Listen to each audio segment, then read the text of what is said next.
Hello, do you hear me now?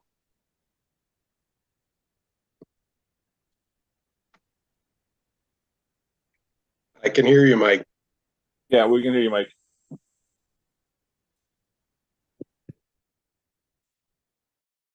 Thank you. I was testing a headset and having some problems. Well, thank you.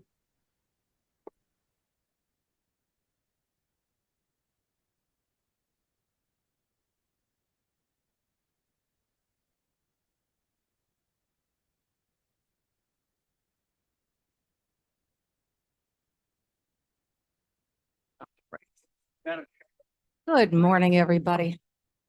Morning. Good So morning. our state's attorney is here today. Welcome, Jamie. Nice to see you. Good morning, Michelle. All right, it is 9:47, and I hope before we begin, everyone had a great time, or at least the opportunity to see some of the solar eclipse yesterday. It was a remarkable sight for anybody who had the opportunity to go out there and watch it. I was Batavia at a dog park, and it actually turned twilight. And I was kind of a early twilight, summer twilight, and I think everyone probably much saw the same thing here.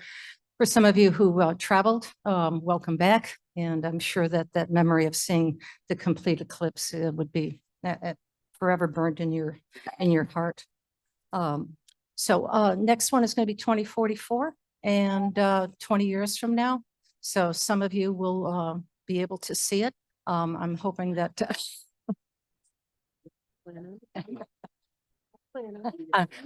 I'm looking forward to that opportunity. Be my last one, I'm sure. Okay, so with that, I'd like to call the meeting of the county board to order. Clerk, could you please call the roll? Ellen present in the room. Bates. Berman. Doherty. Doherty here. Davis. Davis here. Ford. Comes here. Iqbal. All present. Juby. Here. Kenyon. Caius. Guys present. Leonard. Leonard here. Lewis. Who's here? Linder. Linda here remote. Thank you. Molina. Molina present. Roth. Roth here. Sanchez. Sanchez remote. Silva. Silva's here. Strathman. Present. Surgis. Tarver. Tarver's here. Tepe. Tepe here. Williams.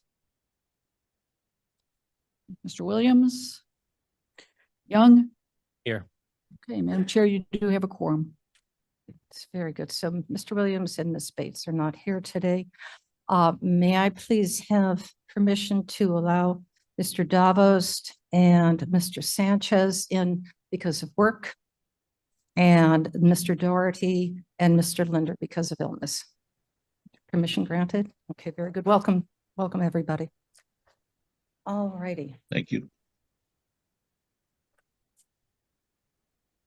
Gary, are you prepared to do the pledge? And do you have a speaker for the invocation? Nope. No, okay, excellent. Would you like to lead us in the pledge, though? Yeah, sure. I pledge allegiance Okay. to the flag, the United States of America, and to the republic for which it stands, one nation, under God. And I can't remember the rest of them all. Indivisible, Do I with have liberty anybody? and justice for all. Thank you. That's hard. Thank you. Um, would anybody, the board members like to say a few words, as an invocation? Anita. I will. Anita, lovely.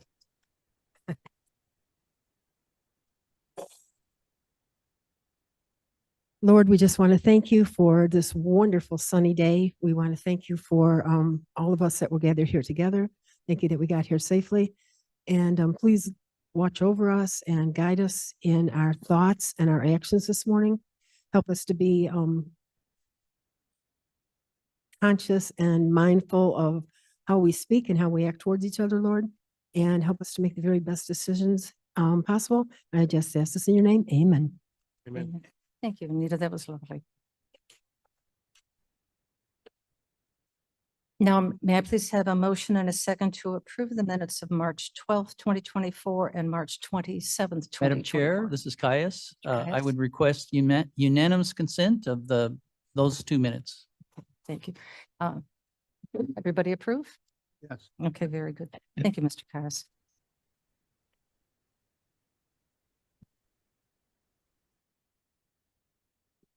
All right, we have a number of items on public comment, and I, once again, please recognize that for anything that on agenda, you will be allowed 5 minutes and off agenda 3 minutes.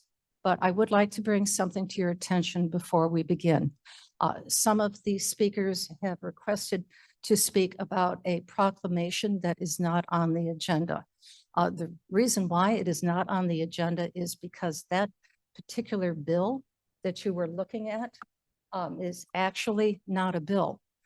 It was moved to assignments in 2023, in March of 2023.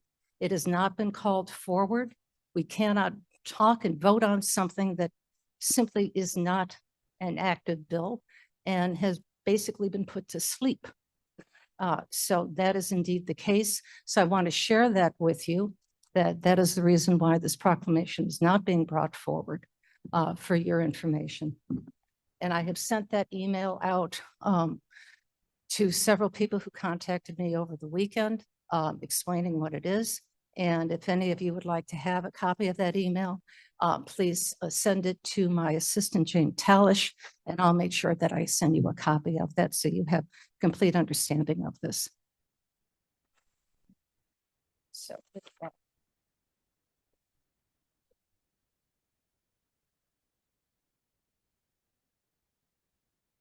The first speaker is Mr. Esposito.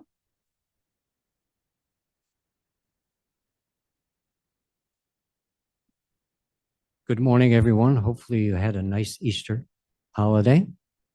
I'm going to be short and sweet. I'm not going to take 5 minutes. I come here to talk about proposition, I guess it's 165, which is about the transfer to 2024 for the payment of the voting equipment. I can understand that the invoices didn't come through for that, but I just want to be sure that it looks as though the budget for them and the payment for them is going to be in 2024. Hopefully that has no effect on the budget that was approved, that was a balanced budget. Again, I don't know, and I know you're not going to be able to give me a response right at this point, but that was my concern. Hopefully the expense doesn't throw us into a loss for the year, okay? The other thing I would like to speak to is 24,166, the 1% sales tax increase. It seems as though this board is trying to always find ways to raise money. And I can understand that. I used to own a business. I've told you that before. You have to pay for what you're doing. But sometimes you have to tighten your belt and see that the economy is such that people are hurting. You go buy a loaf of bread, it's getting ridiculous. Okay. Now, I know this is to put a referendum on the ballot in November. I've got a feeling you're wasting your time even trying to do this. I truly believe it will be rejected. And all I can say is it is an election year, and some of you are up for election. And people are going to see this on the ballot and they're going to say, what are these people trying to do to us? So I hope you give that a second thought. Also, those two items that I'm talking about are not highlighted in a blue color on the agenda, which means you can't press on something on those numbers to go back to see how it went through other committees. Is it true, I guess, that these two are just being brought up here now this first time? There was no trail as to where these things went from before. So I think the public I am definitely confused as to why the procedures in the past weren't followed for these two. So once again, it's an election year. Let's think twice about raising the tax. Thank you.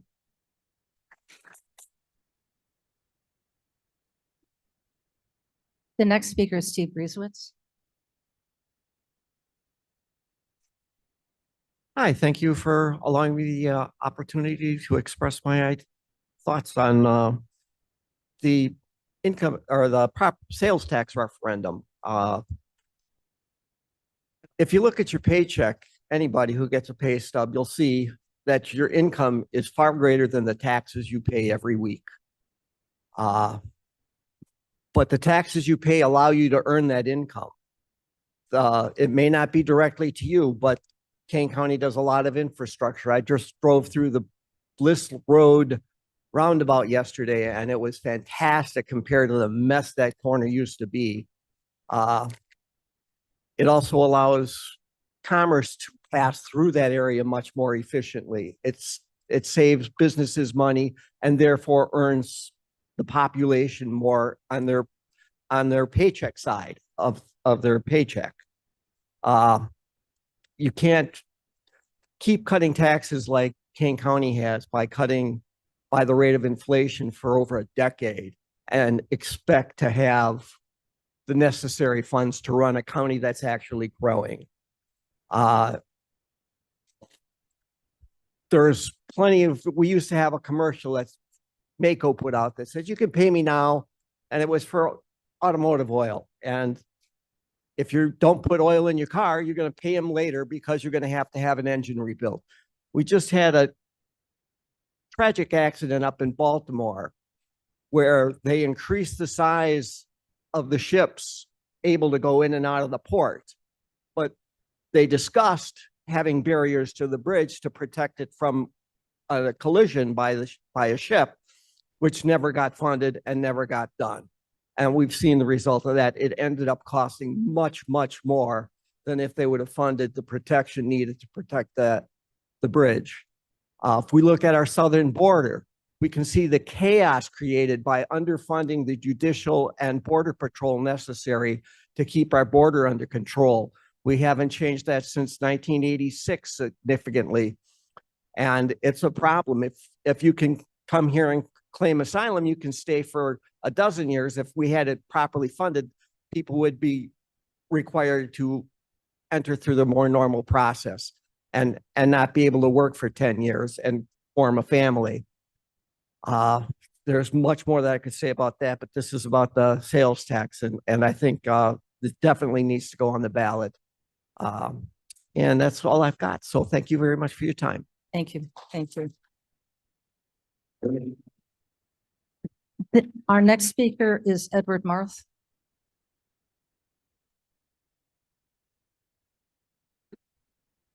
Good morning. Thank you. Hope you bear with me. It won't take long, but I prefer having my thoughts in writing. Anyhow, I said, this is April. Spring flowers in their annual rebirth are popping up. So soon will be the cicadas, causing havoc and making noise for no good reason, much like the protests going on now in this election year and today here also for no good reason. Today, the board will vote on whether to allow the voters of Kane County to continue a small tax which spread widely will enable the county to fiscally stagger forward given the protesters who oppose the small increase considered earlier, the first in 13 or more years.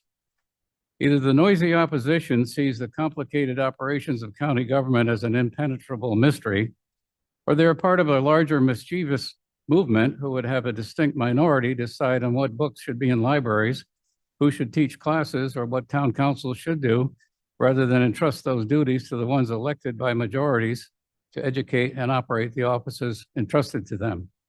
I think it is the latter. It is your job to do what is right.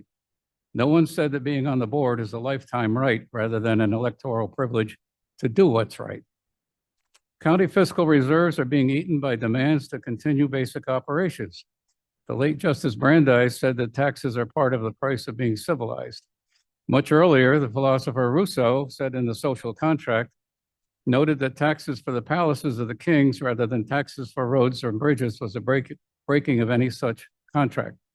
So too today, our roads and bridges must go unrepaired or ignored or forget when the protesters who would support more money for the kings of the billionaire class, while our roads and bridges go unrepaired or ignored, are forgetting that the majority of the people look for economic balance that ensures opportunity, not ensuring a new form of primogeniture only when it will be for offspring, not just firstborn sons.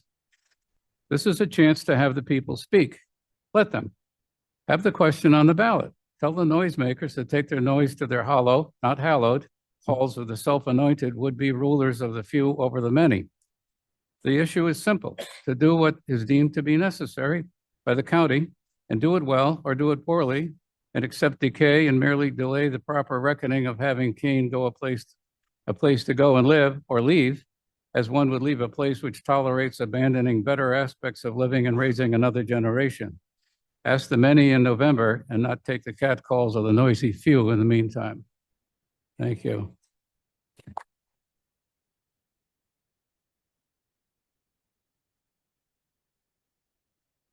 Kathy Flesberg.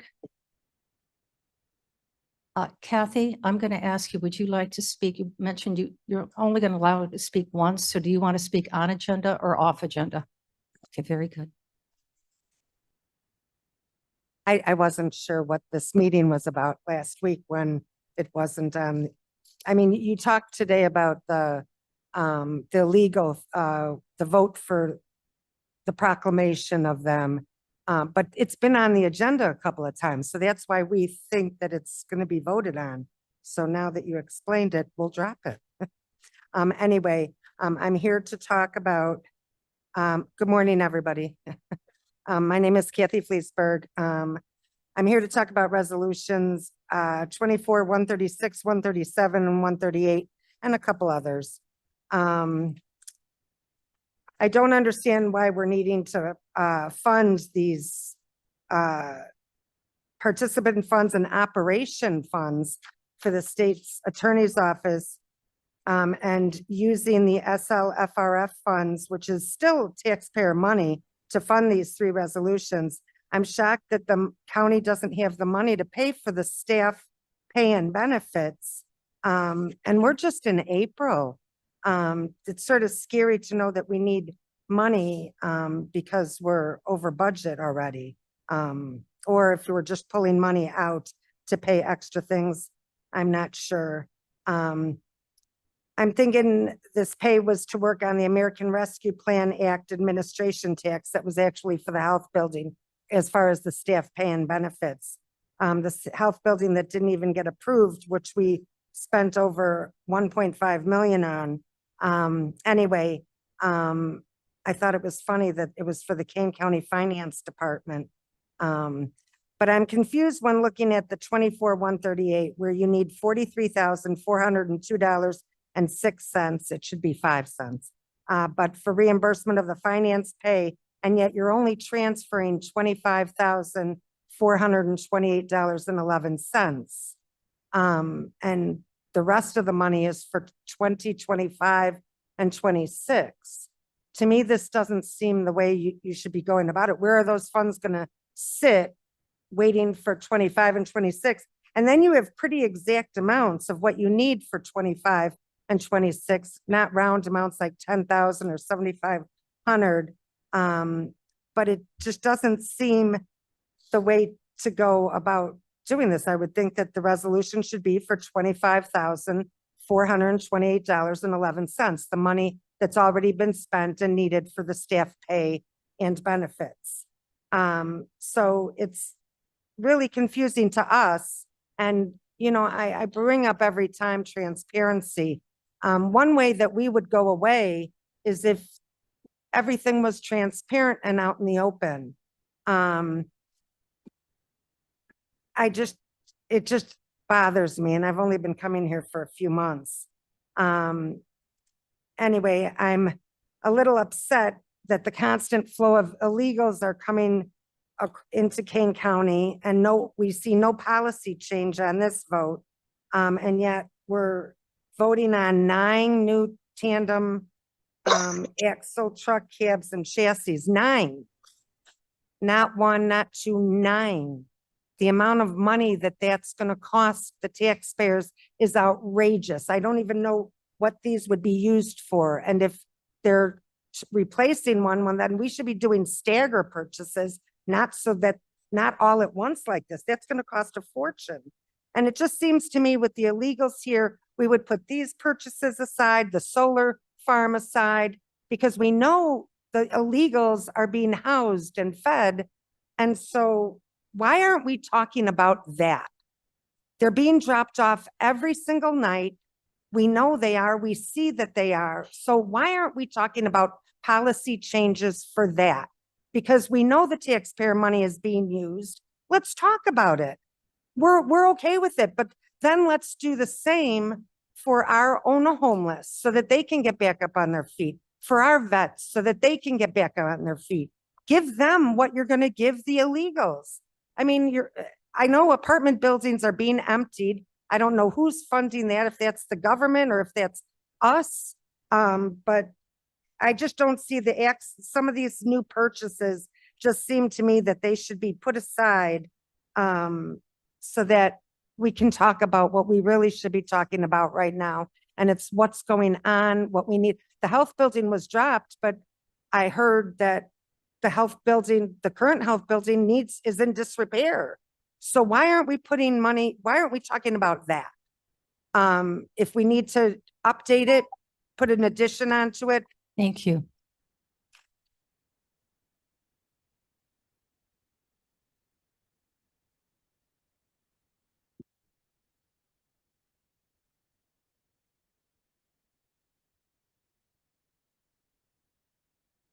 Minutes do we have? We have 12 minutes used so far. 12 minutes, very good. Okay, so I think we'll be able to have everybody.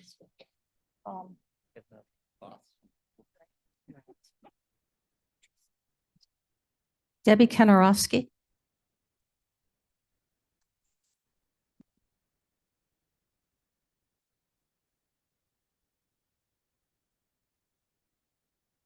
Good morning. Taxes, taxes, and more taxes seems to be the main theme for many of you on the board. It's disappointing to see the referendum for the 1% tax on the agenda. The proclamation of the sales tax says there is an urgent need for money for public safety. I don't think it mentions about bridges and the other issues the other gentleman spoke about, but maybe that's what it implies, and maybe you can explain that. It would be ignorant to think that the retailers will just absorb this 1% tax. They obviously will pass it on to the citizens, which will again increase our costs. Furthermore, we cannot attract businesses with adding additional costs to retailers. Look at downtown Geneva. We have many open storefronts. I think we need to be aware of how our additional expenses that we're adding to their bottom line affects them staying open. We need to be attracting businesses and not having empty storefronts. While I agree that the citizens of Kane are concerned for public safety, we are concerned because you as a board will not pass any proclamations to stop illegal immigrants from coming to Kane County. Allowing non-citizens to live here in Kane County will definitely increase crime. This has been proven across the United States.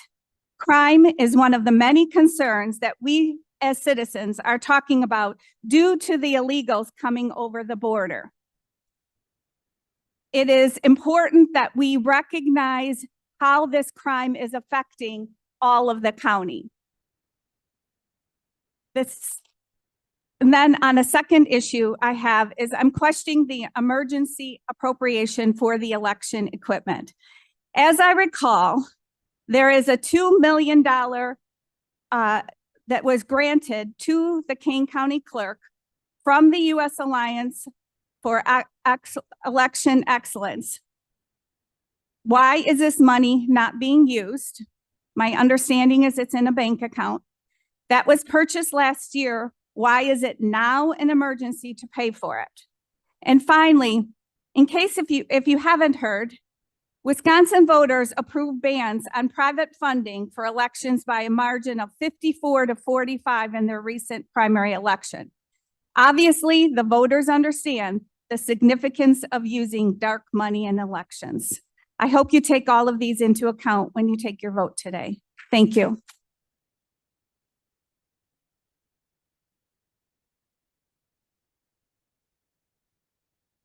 Are you ready?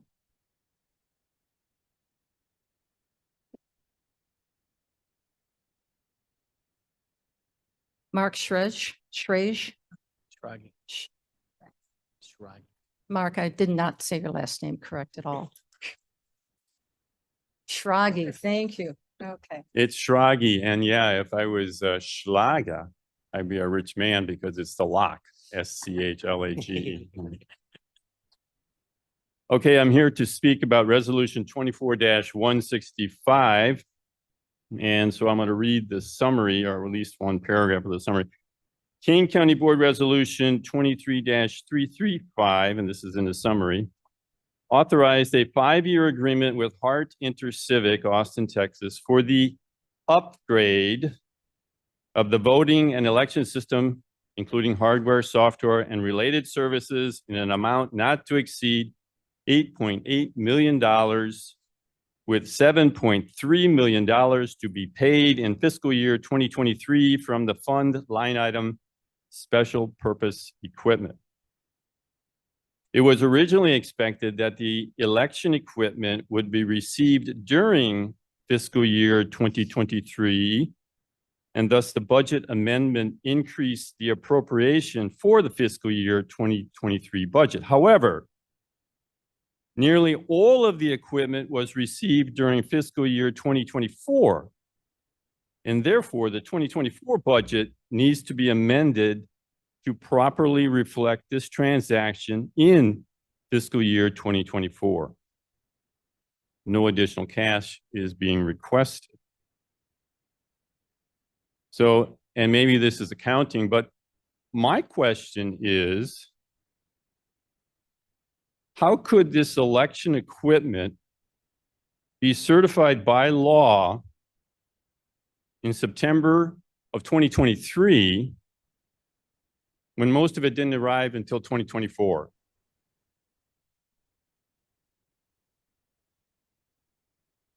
What am I not getting? How could this election equipment be certified by law in September of 2023 when most of it, $7.3 million worth of it, didn't arrive until 2024? So I guess an ancillary question is, why was the old equipment replaced? And how can this be considered an upgrade when all of the pieces, all of the old pieces are new? That should do it. Right. Thank you.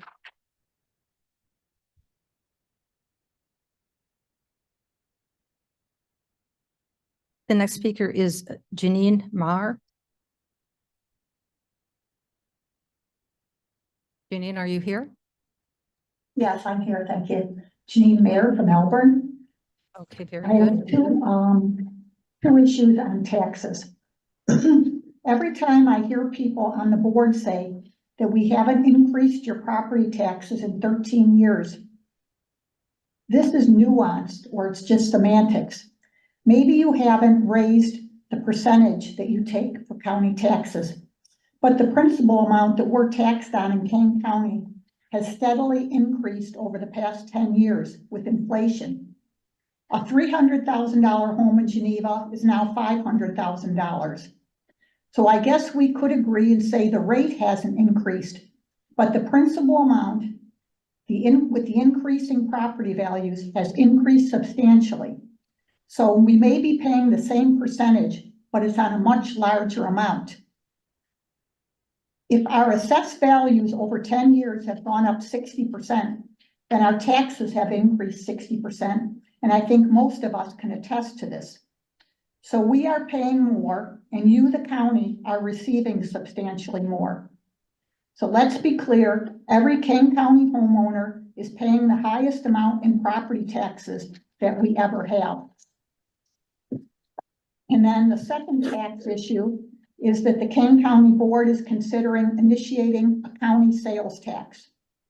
Since the county was formed 1836, Kane County has never had a county sales tax.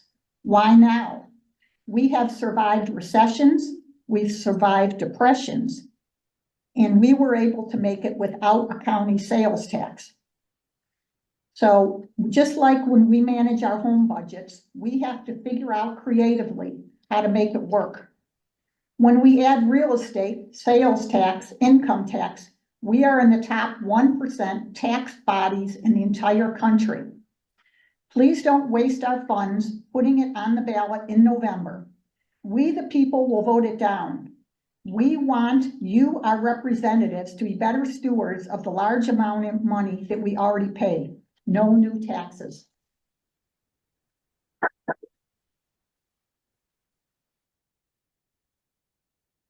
That concludes the public comment. We have everyone who has signed up has had the opportunity to speak.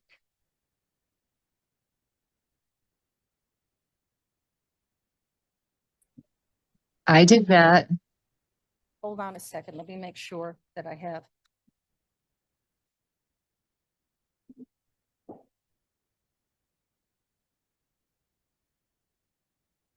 We have a number of off-agenda speakers that I'd like to bring forward now as well. And the off-agenda speakers will be allowed 3 minutes to speak.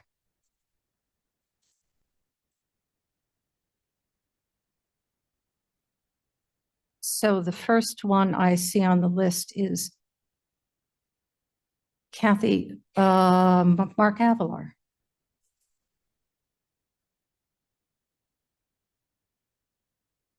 Thank you, Madam Chair, members of the county board and elected officials and the general public.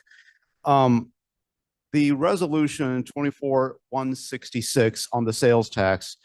Last month at legislative committee, I brought up how the McHenry County voters last month approved the similar tax of only 1/4% for mental health. And I shared with the committee that this county board laid the groundwork in summer of 2022 for the success of that referendum for mental health. You may not remember it.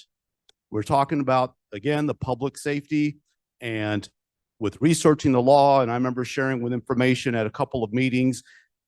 It showed me, it educated me what the law is. And when I saw months of strife at the McHenry County Board and their mental health board, a countywide mental health board, I just basically said enough is enough. And by the grace of God, thankful that one public comment back in September of last year laid the groundwork, and the voters, and it was beautiful to see Democrats and Republicans and all those who are for mental health pass this referendum in a primary election, So it will work if the people on all sides from all spectrums are for it. And that's going to be up to you, the leaders here, to debate this thoroughly and fully, and hopefully that will take place later in this meeting. But the main issue I also want to bring up is I brought up at the legislative committee many times is the new federal government rule about classifying independent contractors. That went into effect March 11th, and it does put independent contractors in the county and across the country at risk under the Fair Labor Standards Act. I've shared numerous emails with the co-chairs of legislative. There is a Congressional Review Act objection that passed out of committee in the House Joint Resolution number 116.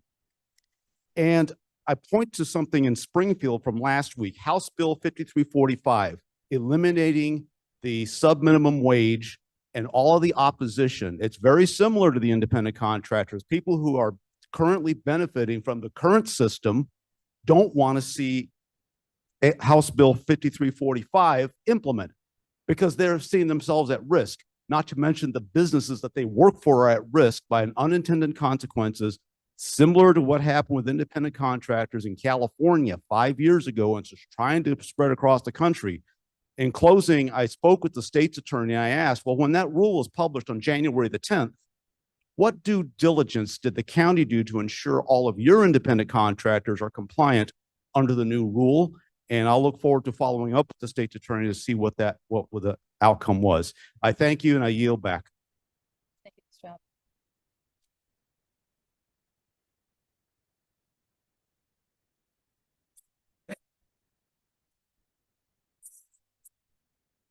Mr. Anderson, are you in the room?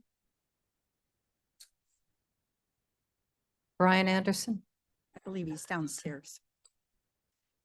There he is. Good morning, Brian Anderson, Sugar Grove, Illinois. A lot to speak about today. I'm going to take the board back since we've got a full body of. Mr. Anderson, I'm going to hold, Mr. Anderson, hold on a second. Can we turn his volume Thank off? you very much. You'll start my time. Over.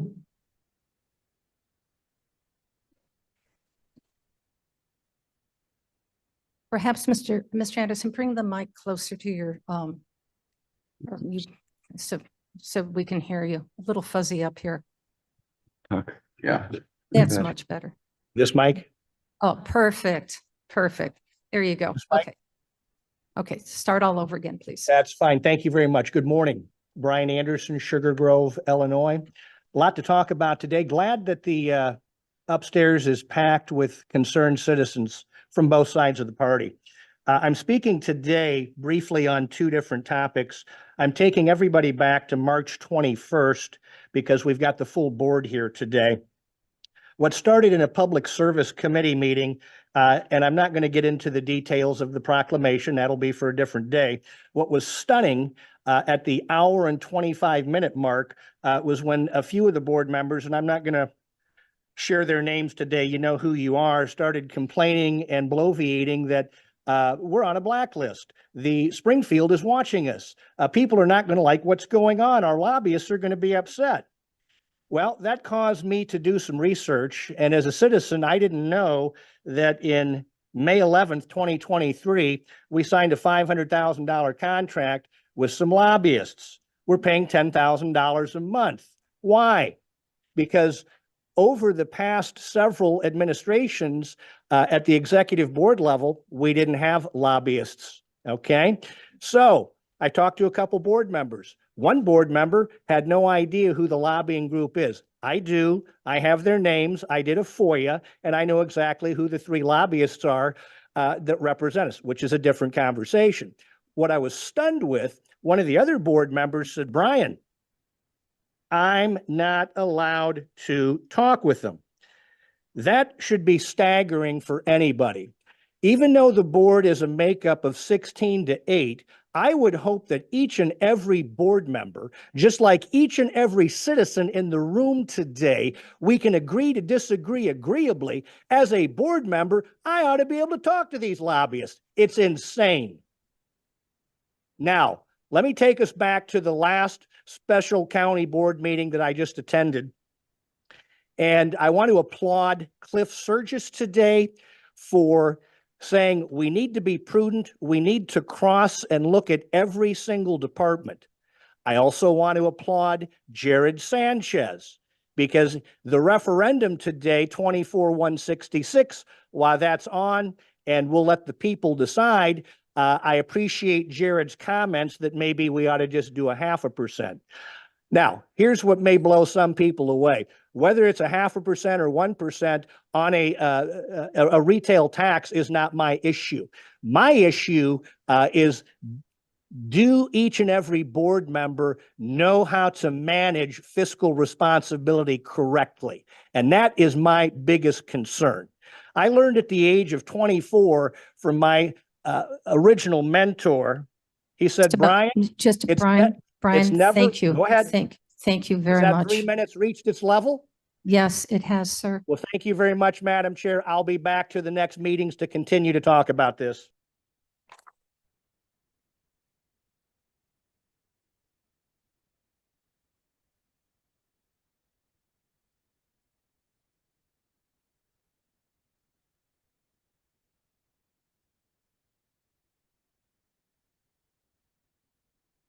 The last speaker, oh, well, Mark, you've already spoke. So. Mark, it's only one time, sir. Not, you can't speak. No. Fine. What I would like to do is forfeit my time to Brian Anderson. No, cannot do that, sir. Cannot not? do that. Because each speaker has an opportunity to speak their 3 minutes. We don't give up time. So if you'd like to speak, you're welcome to. But it's understood that if I don't take 30 minutes, No, there's more. sir. No, sir. I'm sorry. No. If you'd like to speak, you may.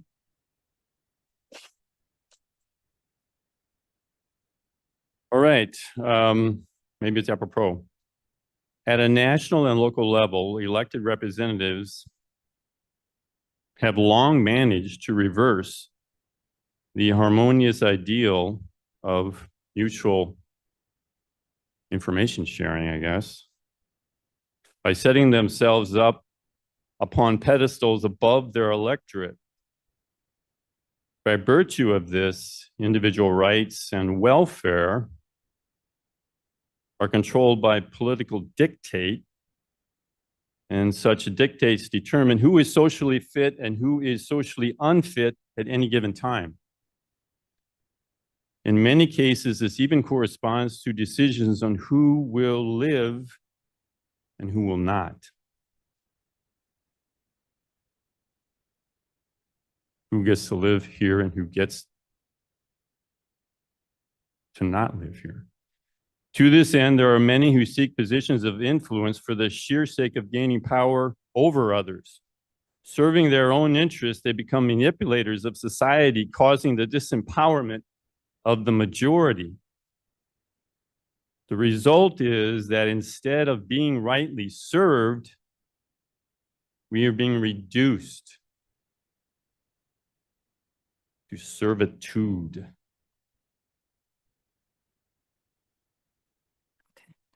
All right, thank you.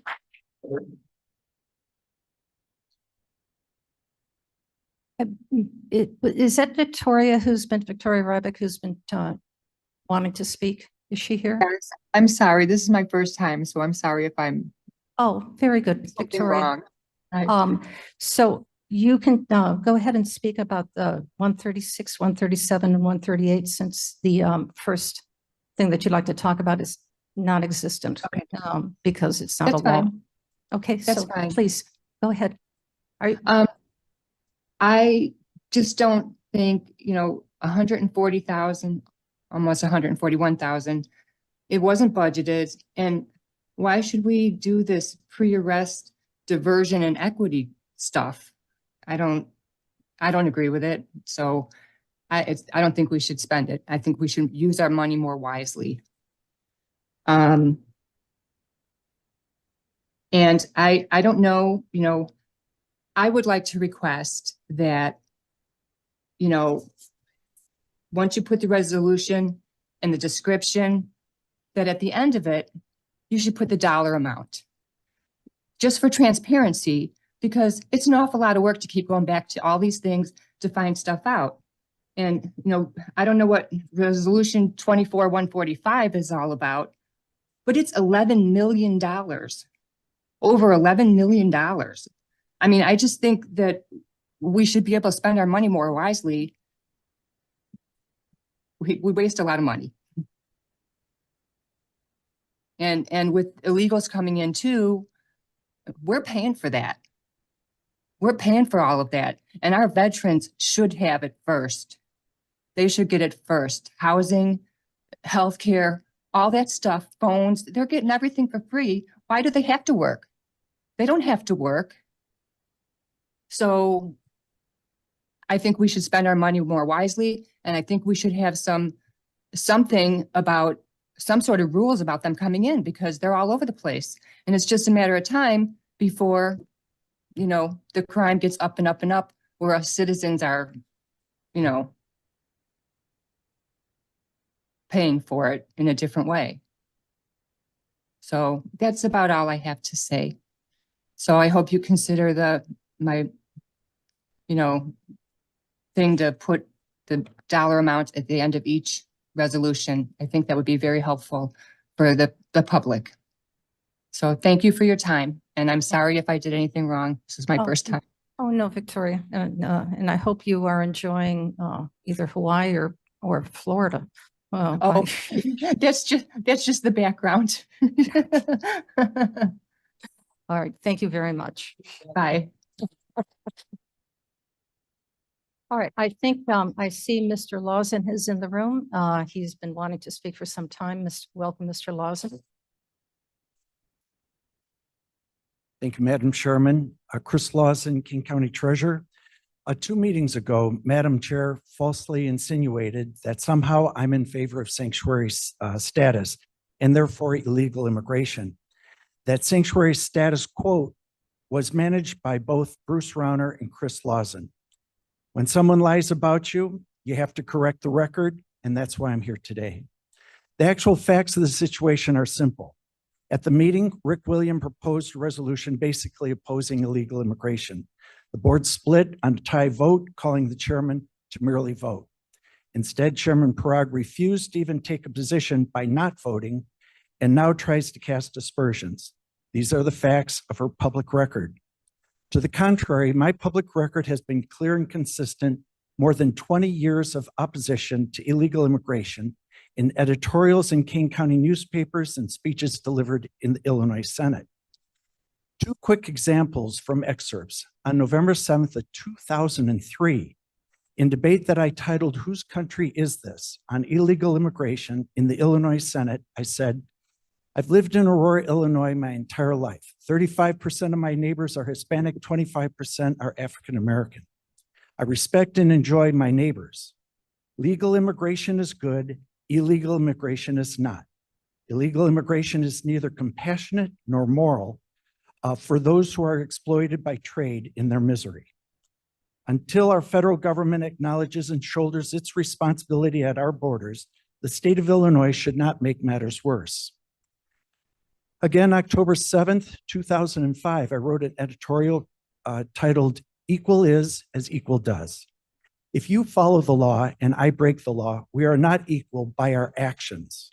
If you immigrate legally, I immigrate illegally, we are not equal.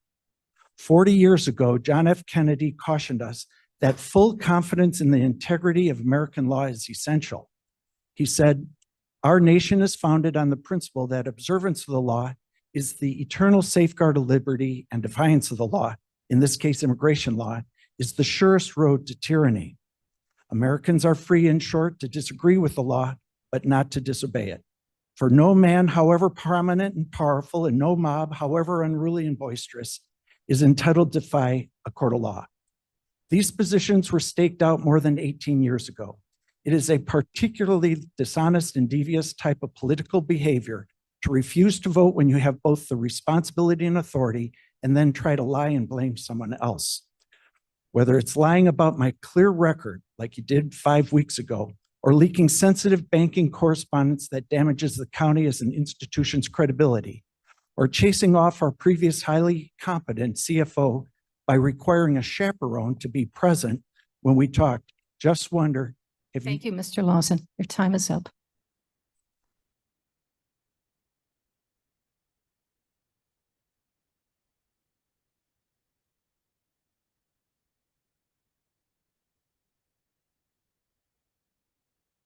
That does conclude our public comment for today.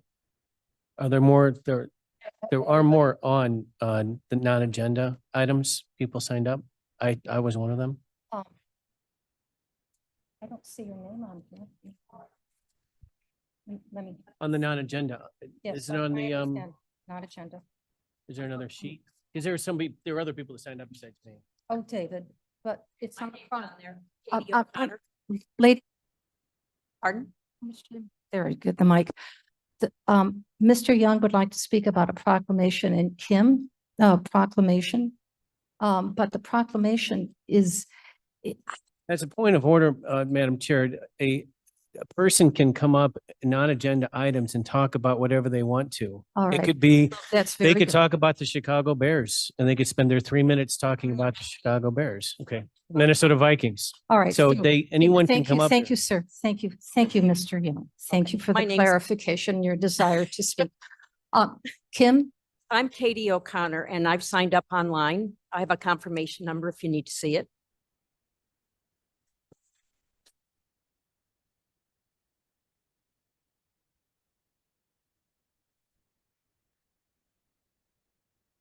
There you go.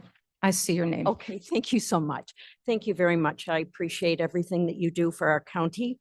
I guess because of the proclamation, I guess it's mute because of what you just explained. But I want to read the definition of an illegal. It is a person present in the country without official authorization. And that is what is happening to our country. It's being flooded by these illegal immigrants.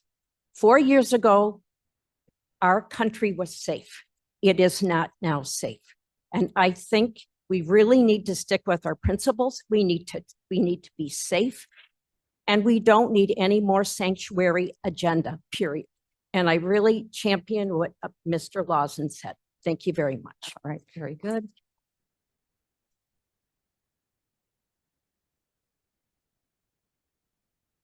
Jean Mayer?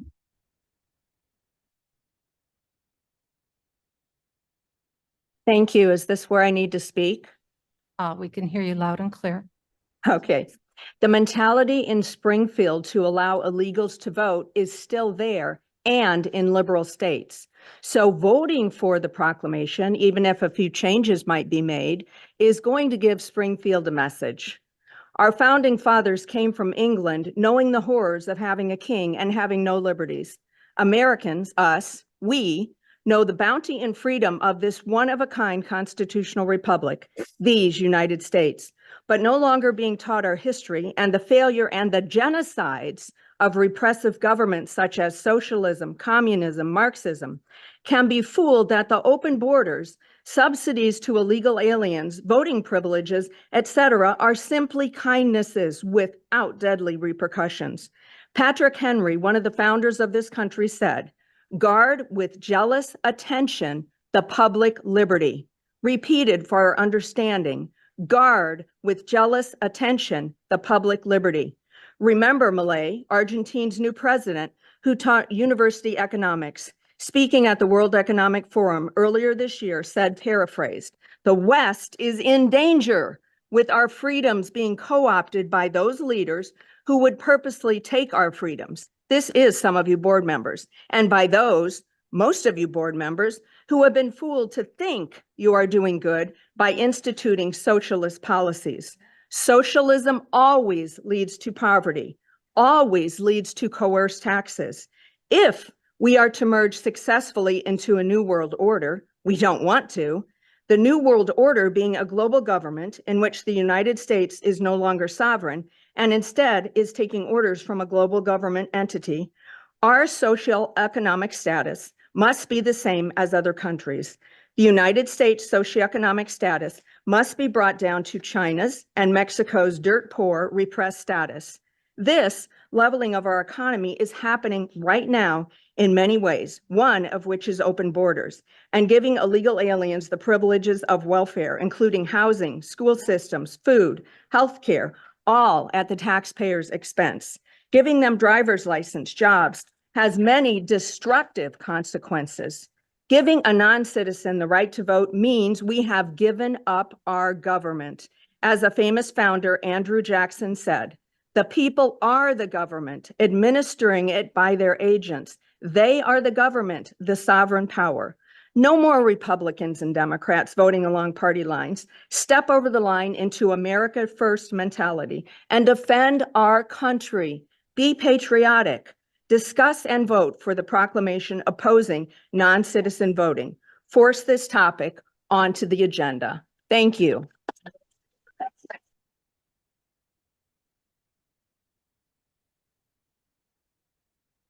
Mr. Roth, how many more minutes do we have? 15.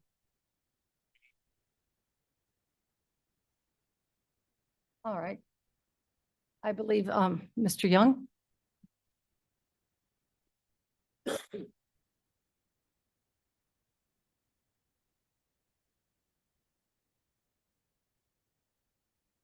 And Mr. Young, I think with the courtesy, will allow you 2 minutes.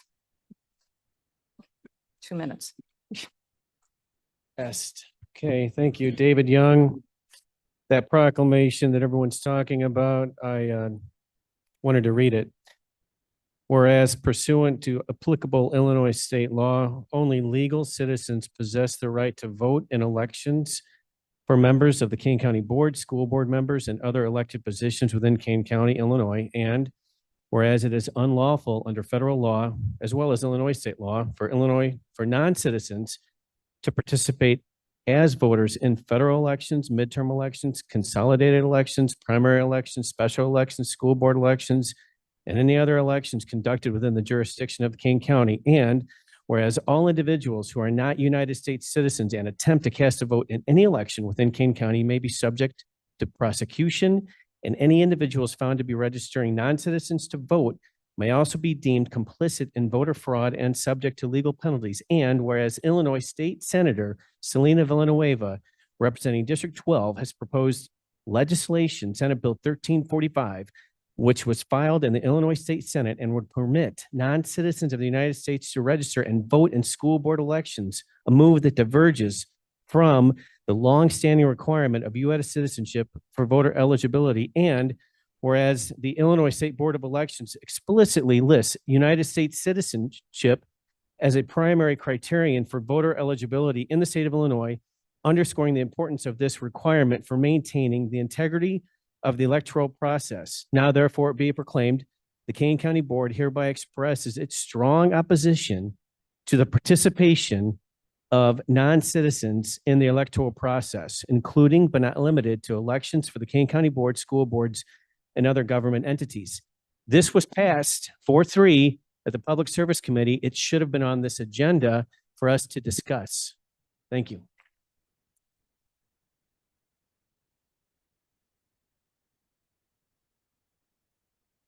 Thank you. Thank you.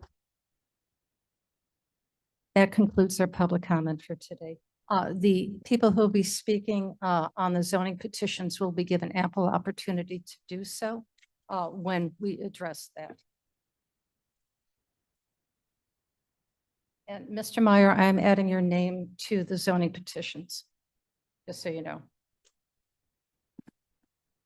Point of order, Madam Chair.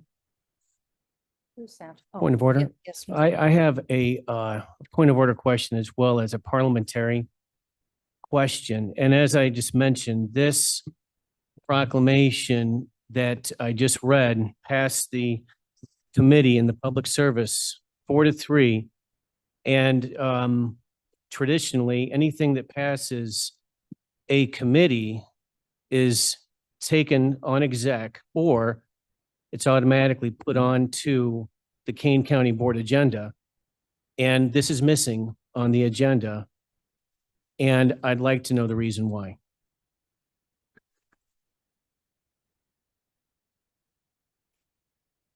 Yes, sir.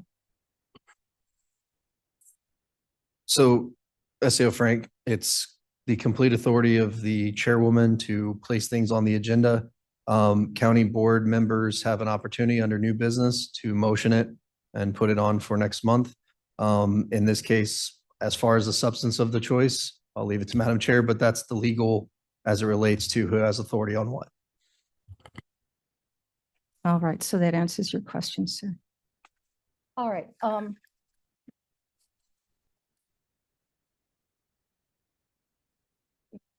please.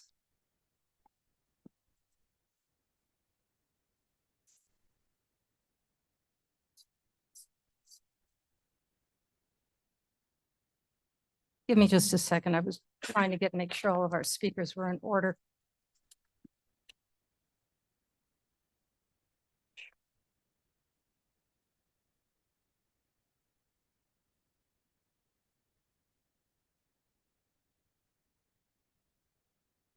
So I'd like to ask the courtesy of the board to move a few things around on this agenda. We have a very robust agenda because we have a number of recognitions, which we want to make sure that we have ample time to do.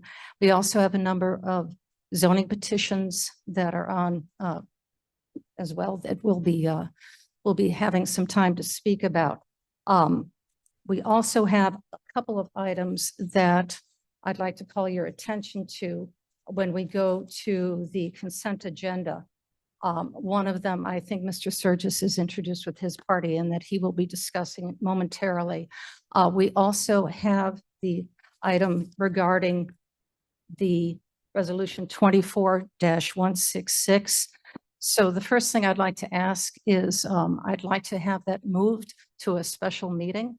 I've spoken to a number of you and some of you have also reached out to me.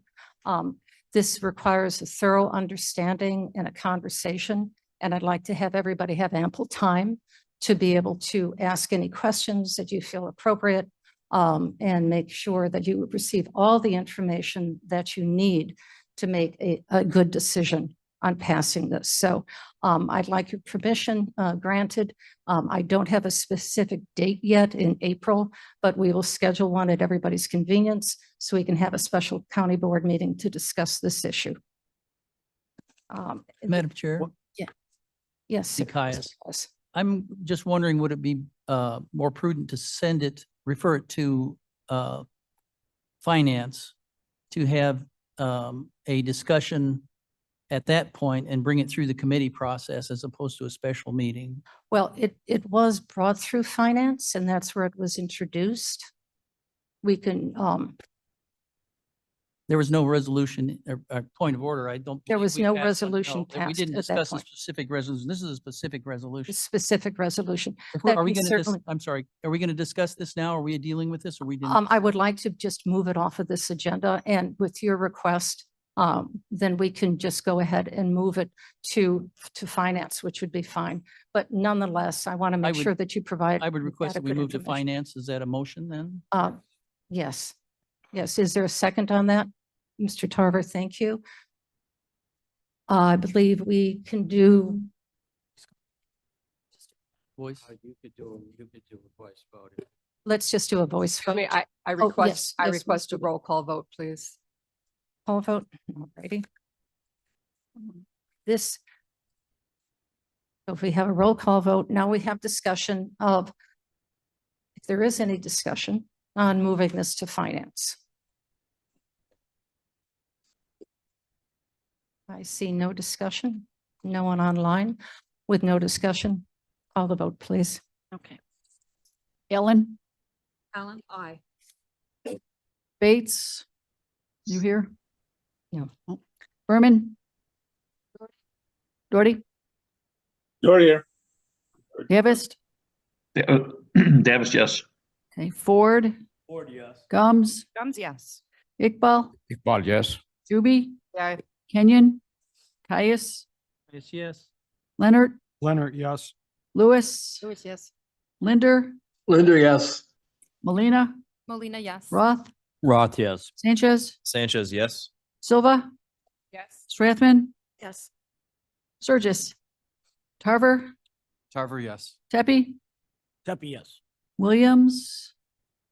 Not here. Young. Yes. Okay, that passes. Okay, so it's been moved to finance and that committee meets, do we know when? When is it, April 24th? April 24th at 9 a.m.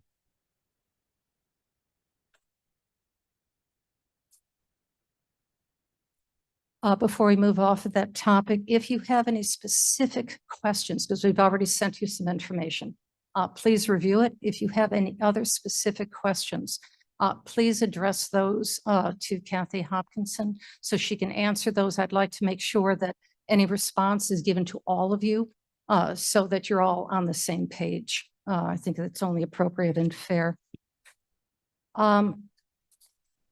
Also, because of the time frame that we're going to be using to speak about the ordinances, I'd like to have your permission to talk about the consent agenda first, to move that. And then we can, then we're going to be going to executive session. So I'd like to move consent agenda up now so we can pull anything off, put that off consent if necessary, and then just vote on those issues or those resolutions that we mutually approve upon. Yes. Madam Chair, I would suggest that we go through the zoning petitions first and then do consent. There are people here that, depending upon how long we take to approve the consent agenda and then go to closed session, they might be here for hours. I would prefer that we do the zoning petitions first. Okay, thank you. That was the recommendation that was made with discussion with our state's attorney. I'm sorry, point of order. What was recommended by the state's attorney? That we move this forward, the the- consent agenda, and just take a quick vote It'll on be real that. Fast. We can do it quickly. You can pull that off and then vote for it. Let's do the consent agenda, and anything you want to pull off, we can pull off. Madam Chair. So Tom, let's, yes. Ms. Mills. I would agree with Mr. Leonard on the zoning first. I just don't think we're gonna get through the consent agenda that quick. Well, I'm sorry, can I ask? Yes, one more time. Yes. Well, we pull them off, then we vote on the consent agenda and we're done. Then those that are off, we discuss later. So we don't, there's no debate on anything on that. That should be a very quick vote. It's a very fast vote. So we'll move this quickly. And we'll do this quickly and understanding of everybody who's out here, be as efficient as we can. All right, so those are the two suggested changes. Thank you for both. Right now, though, we have a little bit of celebration yes, what? Motion to move the consent agenda up, and did we take a vote on that? All right. Agreed. No, we didn't. Well, Can't hear you, Cliff. Permission. No, just permission. Permission to what? You ready? Okay, you want some more coffee, sir? All right, here we go. Let's do our recognitions, please. So may I have a motion and a second to recognize April as National Volunteer Appreciation Month? Molina moves. Thank you, Ms. I Molina. second. Mr. Kenyon seconds. Okay, Scott, please. As you know, April is National Volunteer Appreciation Month. In my office, the Office of Emergency Management is responsible for planning for, responding to, and helping to recover from emergencies and disasters such as the recent February tornadoes. We could not be successful in this challenging endeavor without our over 45 volunteers who collectively volunteered over 11,000 hours in fiscal year 23, an average of over 240 hours each, and an overall value of over $353,000 for the county. So it's during the day. A lot of them have jobs, but I have a number of them here today. Just wanted to introduce them and recognize them for the great work that they do.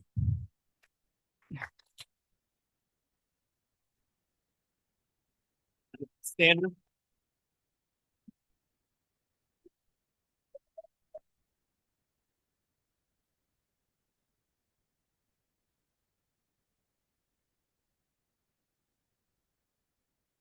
So Scott, could you introduce the three gentlemen and So, one lady? Unfortunately, we had a few more that had to go, but I have Brian Pechtold, I have Terry Ostrander, David Pasola, and Larissa Melton. Very good. In the back, I've got some staff got Ryan Alford and I think Beth Drennel had to go. Okay, So excellent. both of them former volunteers that are now staff. Thank you all. As a token of our appreciation, a little bit of candy with our famous Kane County coffee mugs, which I'm sure you'll put to good use. So thank you very, very much. Thank you. Well done.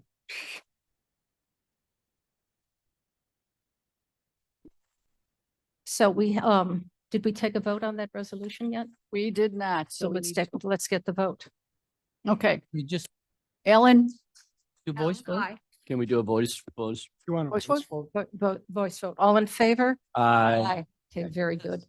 Okay, so the next one, may I have a motion, a second to approve item number 24-135? Gums would like to move. Good. Mr. Roth? Michelle?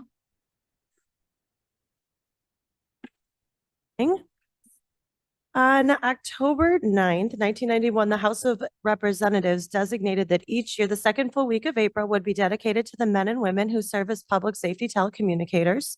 Everyone remembers why they call 911. As the calm voice on the other end of the phone, your worst day is a 911 telecommunicator's workday. They are dedicated to their job and not only serving the citizens of Kane County, but they're also the vital link to our police and fire agencies that we serve. 911 telecommunicators are the first responders, and these heroes in headsets work tirelessly, multitasking behind the scenes and making life-saving decisions in seconds during difficult and stressful times to handle every emergency. America's public safety telecommunicators serve the public daily in countless ways without due recognition, and that's the reason for this resolution and requesting the county board to authorize a proclamation to observe National Telecommunicator Week. National Telecommunicator Week is next week. I have our Deputy Director, Sarah Stofa, and our Operations Manager, Chris McMean, with me today.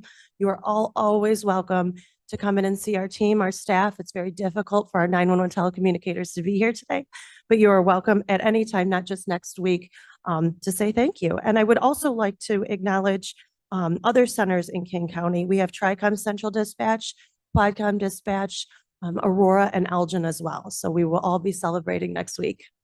Thank you.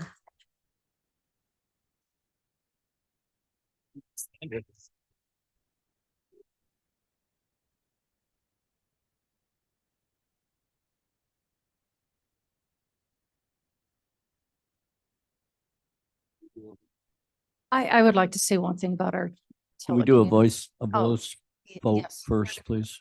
Yes, yes. So is anybody opposed to recognizing these incredible people? All in favor? Aye. Thank you.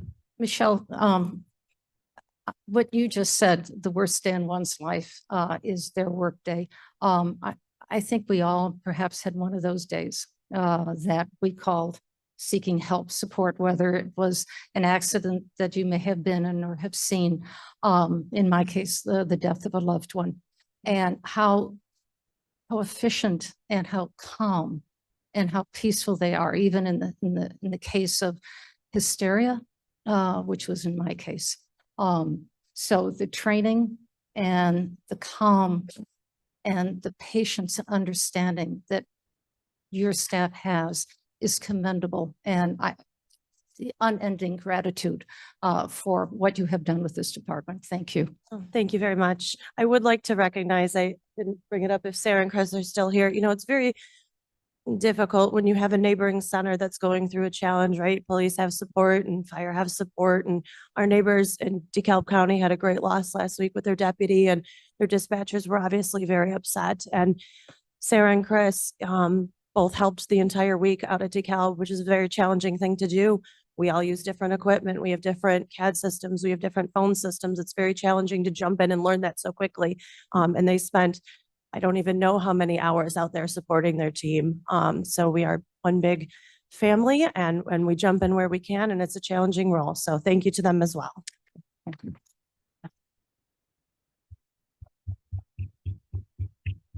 Madam Chair, Gums. Yes, Ms. Gums. I apologize. I must say at least something as a retired 911 dispatcher for Aurora. I come and visit the staff every once in a great while. to get info, not really. But this week coming up, I encourage everyone here to go visit them, bring treats. They like those because oftentimes they're eating through stuff. But I love all of you, and I will continue to advocate for you to be actually first responders at the federal level, and because they're not classified that way now. And I encourage all of you to do the same. So thank you very much. Well said, Michelle. Well said. Totally agree. Thank you. Thank you. So those are our two proclamations for today. We have no appointments. Very quickly, are there any committee updates? Seeing none, everybody's quiet. Okay, very good. So now I'd like to take us on to consent agenda. And we will do this very quickly, I hope. Yes. I would like to remove resolution 24-148.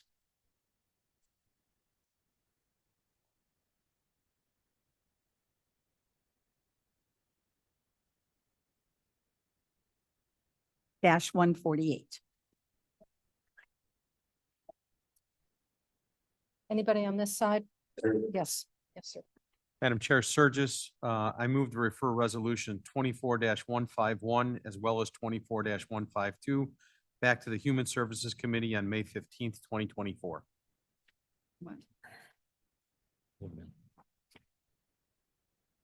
What was the date again, please?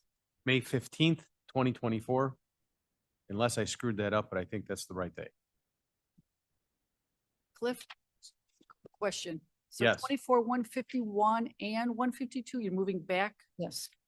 To the committee, to committee. All right, thanks. Is that you make them? My formal motion? You're removing it from consent, but you You're also moving it want to consent. move it to a particular date. Yes, sir. Back to Yes, that would require separate motion, So that requires a separate motion. which you could make. Which one would you like first? Let's. Right now, just remove it. Just remove it. Just, and then when we get to And when it comes up for Consent. discussion, your motion would be in. Gotcha. one step at a time. I restate that I am just removing from consent 24-151 and 24-152, Perfect. and I appreciate the coaching. Thank you. Thank you. We all coach. Okay, this side. Yes, sir. 137.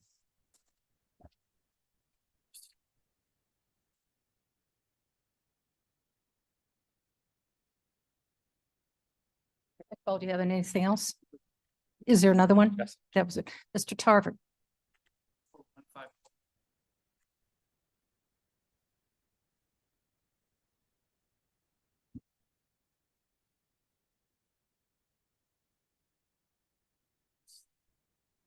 Anybody else? Anybody online? No? Okay. So may I please have a motion and a second to approve items except for 17, 148, 150, 151, 152. 37. Do I have 37, you got also? Motion. 137? I said 137. Kenyon and Ford? Oh, yes, and we've got a second added for it.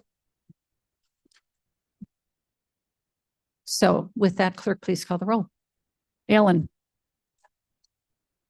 Berman, Berman, yes. Doherty, Vote yes. Christ, Davis, yes. Ford, Yes. Iqbal, Bond, yes. Yubi, Trivia. Kenyon, Caius, Yes. Leonard, Leonard, yes. Lewis, Lewis, yes. Linder, Linder, yes. Molina, Molina, yes. Roth, Roth, yes. Sanchez, Sanchez, yes. Silva, Stratman, Strathman, yes. Surges, Tarver, Carver, yes. Tepe, That'd be yes. Young. Yes. Oh, did I miss, Mr. Williams, did you ever arrive? No. Okay, passes. Very good. Now, Mr. Surges. Are we gonna do off? No, we're consent going. now? No, Can we- we're gonna wait. I mean, Yes. We're holding that later. Yeah. It was just going to be a No, no, motion. we're all fine. We're all transfer. fine. Yes, okay. All right, so now, I believe, there has been a request to go to executive session, and the language. Do we want to vote on the consent agenda real quick though? Did. Yeah, you did.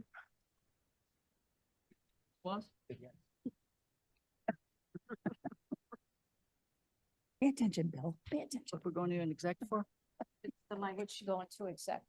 I believe it is pending litigation and imminent and probable litigation. Okay, so, I need somebody to say that out loud clearly so that everybody can hear why we're moving into exec. Thank you. So if somebody could adopt the motion that it would be for the county board to enter executive session for the purposes of discussing the settlement of claims and pending probable and imminent litigation. So moved. Do that. And Mr. Ford, We're ready. Board again, correct? and I are ready. They're the team today. tag teaming. All right, with that, clerk, could you please call the roll? To go into executive session. Ellen, Aye. Berman, Herman, yes. Doherty, Doherty, yes. Davis, Davis, yes. Ford, Ford, yes. Gums, Yes. Iqbal, Iqbal, yes. Juby, Juby, aye. Kenyon, Yes. Caius, Yes. Leonard, Leonard, yes. Lewis, Yes. Linder, Linder, yes.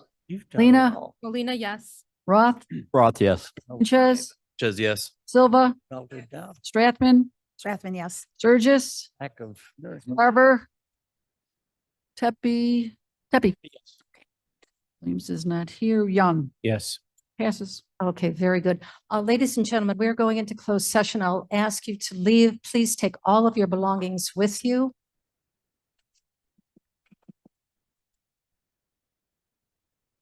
And we'll see you in a little bit. Hold your breath.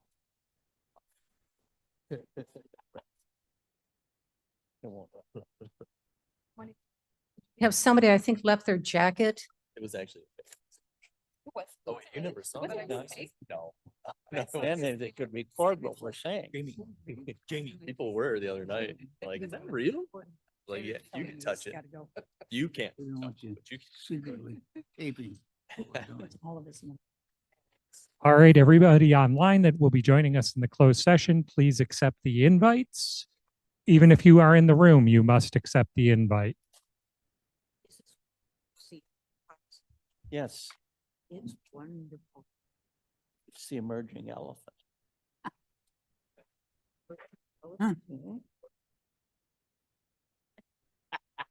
Emerging elephant. Now, did you go and buy these or did you let your family know that? No, I buy it. Really? Yes. So, Individuals that are in the boardroom that have not accepted their invites, don't make me call you out.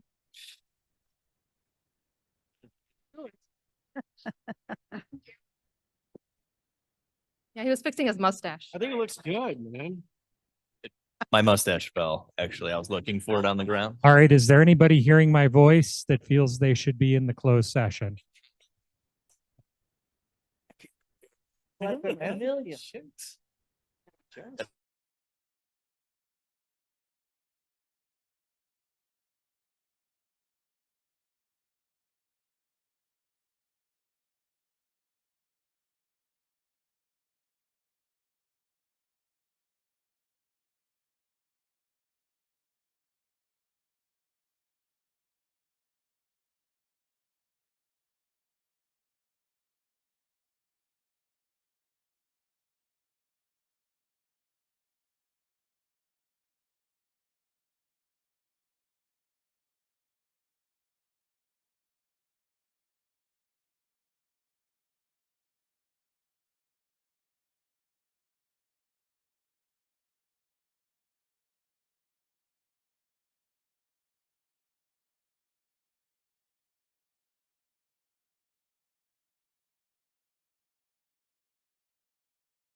we can take a quick break.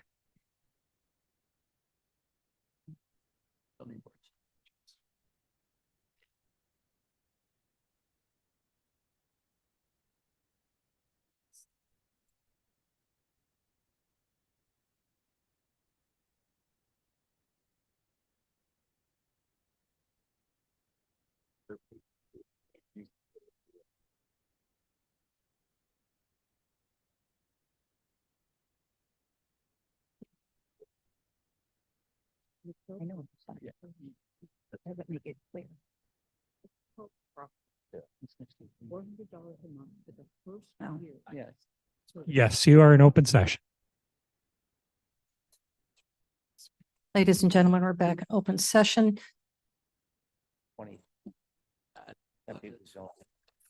When you're ready, could you please call the roll? Okay, this is for roll call.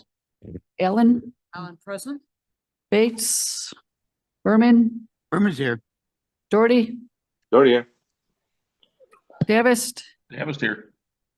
okay, Ford, Gums, Gums here. Iqbal, All present. B, We're here. Kenyon, Caius, Vice present. Leonard, Leonard here. Lewis, Who's here? Linder, Under here. Melina, Alina present. Roth, Roth here. Sanchez, Sanchez present. Silva, Strathman, Present. Surgis, Carver, Pepe, Tempe here. Williams, Young, Here.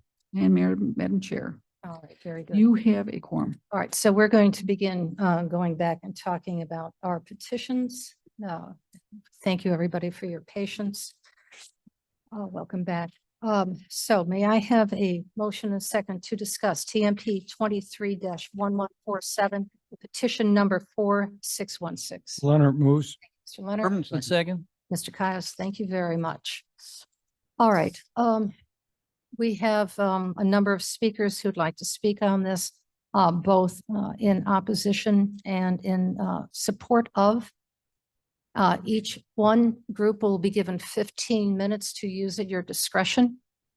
So you can use all 15 at the beginning, or you can save some of your time to do a rebuttal. So it will be a total of 1/2 an hour to discuss this item. So, speakers. So, Mr. Noonan?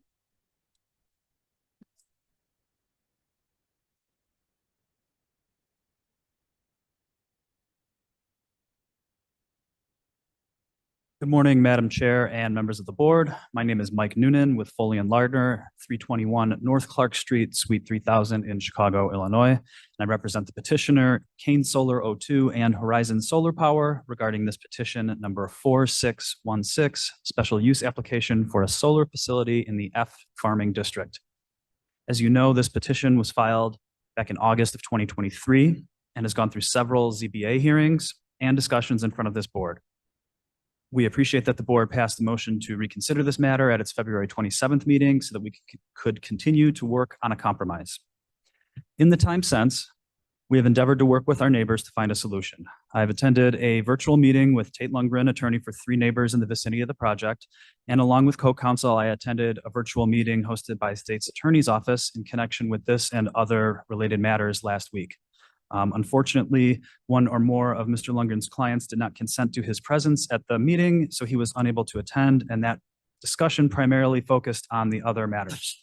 The attorney for the landowner was available to attend that meeting, but opted not to if Mr. Lundgren was not going to be present. I'm not going to speculate on why that was, but was not given consent. However, prior to last week's meeting, we had updated our offer to Mr. Lundgren's clients to include increased tree density coverage along their property lines, and we offered each neighbor funds to use for screening on their own property as they see fit. To further assure neighbors that access to their farms would be maintained and that their farming would remain uninterrupted, we attached a letter from Kent Kleckner, who farms the land belonging to the 3 neighbors. In his letter, Mr. Kleckner verified that a 25-foot wide travel path would provide adequate access for him to farm all property in question. This 25-foot wide path is consistent with Horizon's plans dated December 18th, 2023. This offer was not accepted by our neighbors and a counteroffer was not provided. Council indicated that his clients are interested in a permanent access easement over the subject property so that Mr. Kleckner can access all tillable land. An easement is unnecessary here as the property has functioned successfully without an easement for years and based on the revised plans can continue to function as it always has. So in absence of substantive response from our neighbors regarding our offer, we are seeking your approval of this project today. Horizon is willing to abide by the following conditions that were contained within our offer to the neighbors if the board opts to include these conditions. I'm just going to read them. Number one, applicant's landscaping plan along Argent Light, Haskins, Sevilic, and Riggs Griesinger property lines shall be modified as follows. A, trees shall be 6 feet tall at planting instead of 4 feet. And B, trees shall be planted with a spacing of 20 feet on center instead of 30 feet on center. So that's increased density there.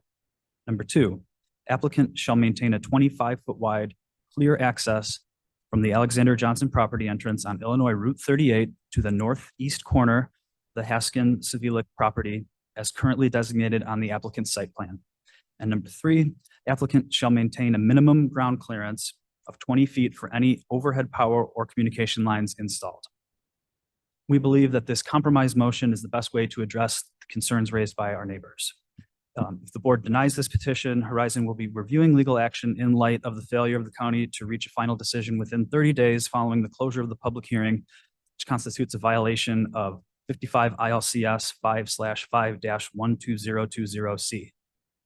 If legal action takes place, there's really no guarantee that a court ruling would address the concerns raised by our neighbors. And next, I'd like to hand over to Andy Melka with Horizon Solar Power. If he's next on your list, of course, we'll go in order. But thank you. Thank you, Madam Chair. My name is Andy Melka with Horizon Solar Power. Blair, may I please have the slides titled Petition 4616, April 9th, County Board slides? Yes, thank you very much. If we could just move to the quick side, I really do appreciate the opportunity to be back here today. We can just go, do I have control of the slides or do you, Blair? That's fine. Yes, we'll go to the next slide. So as Mike generally noted, the neighbors' concerns boil down to two issues: access for farming and screening. Regarding the access, we, our landowners, stand firm that the claims of easements are really only being used to oppose the solar project. And whether those easements exist or not is not a matter for this body to decide. It's a very fact-specific and complex matter that needs to be dealt with via the legal system. However, the important thing is that for this board to know is that approval of this project will not block the access to their property. They have significant road frontage from Meredith Road in addition to the ways that we have adjusted our property lines to make access for them. With regard to views, although views are not a protected right in Illinois and haven't been for 150 years, we've proposed significant enhancements to the already proposed screening plan, as Mike mentioned, and as you've seen in the compromise motion. A 50% increase in the density of trees from 30 foot to 20 foot and a 50% increase in tree height in the areas indicated. We can go to the next slide. Mike mentioned that we had a signed statement from the farmer stating that our site plan is sufficient to provide him access to all of the Meredith Road farms that have been under concern today.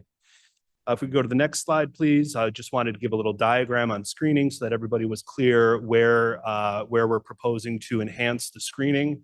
So we have already had screening in the light blue, light green areas on the east and north sides of the project, and in the dark green areas on the east and north sides of the project is where we have proposed to increase the density and height of the trees. If we could go to the next slide, I've heard people talk about concerns about views from the wedding area that happened at the vineyard to the east, excuse me. As Google Earth clearly shows, as well as photos that have been taken by the Aquaviva Winery and uploaded to Google Earth, there is really no visibility whatsoever between the wedding arbor, which you can see up there just north of the pool, and the solar array to the west. If we go to the next slide, you can see an image of at ground level from the wedding area. If we go to the next slide, we'll see another one a little bit farther back, and the next slide, another one further back. So to be clear, we already have landscape screening. And Blair, actually, if you could go back a few slides to the overhead. One more, please. You can see in the light green area up in the northeast corner of the solar project, we already do have planned screening there. So it's not that we say we don't need screening. We have extensive screening already proposed, and we are proposing to increase it even further. Blair, if you could then forward to slide 9. Yes, thank you. I wanted to also remind the board that Marus and Company, a very well-established and respected real estate appraisal company, has, as you saw at, I believe, the meeting on the 13th, all the data has concluded that there is no data indicating that there is a negative impact to either rural, residential, or agricultural property values in the surrounding area. Next to last slide, one more, please, Blair. As Mike read aloud, this is our proposed compromise motion, which I believe you all have seen as an attachment to a letter I sent. And lastly, the next slide, just again, we urge you, we've done a lot here.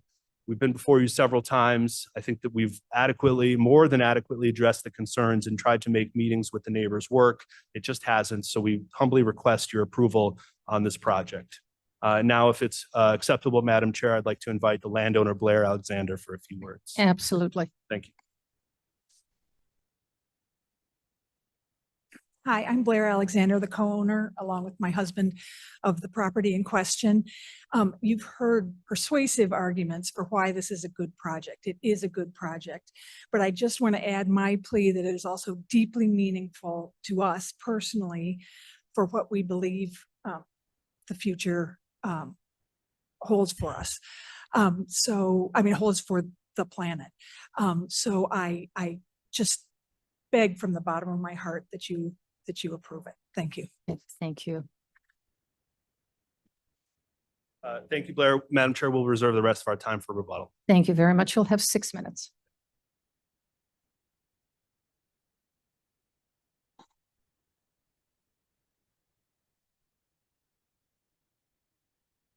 And who would like to come up to speak in opposition to this?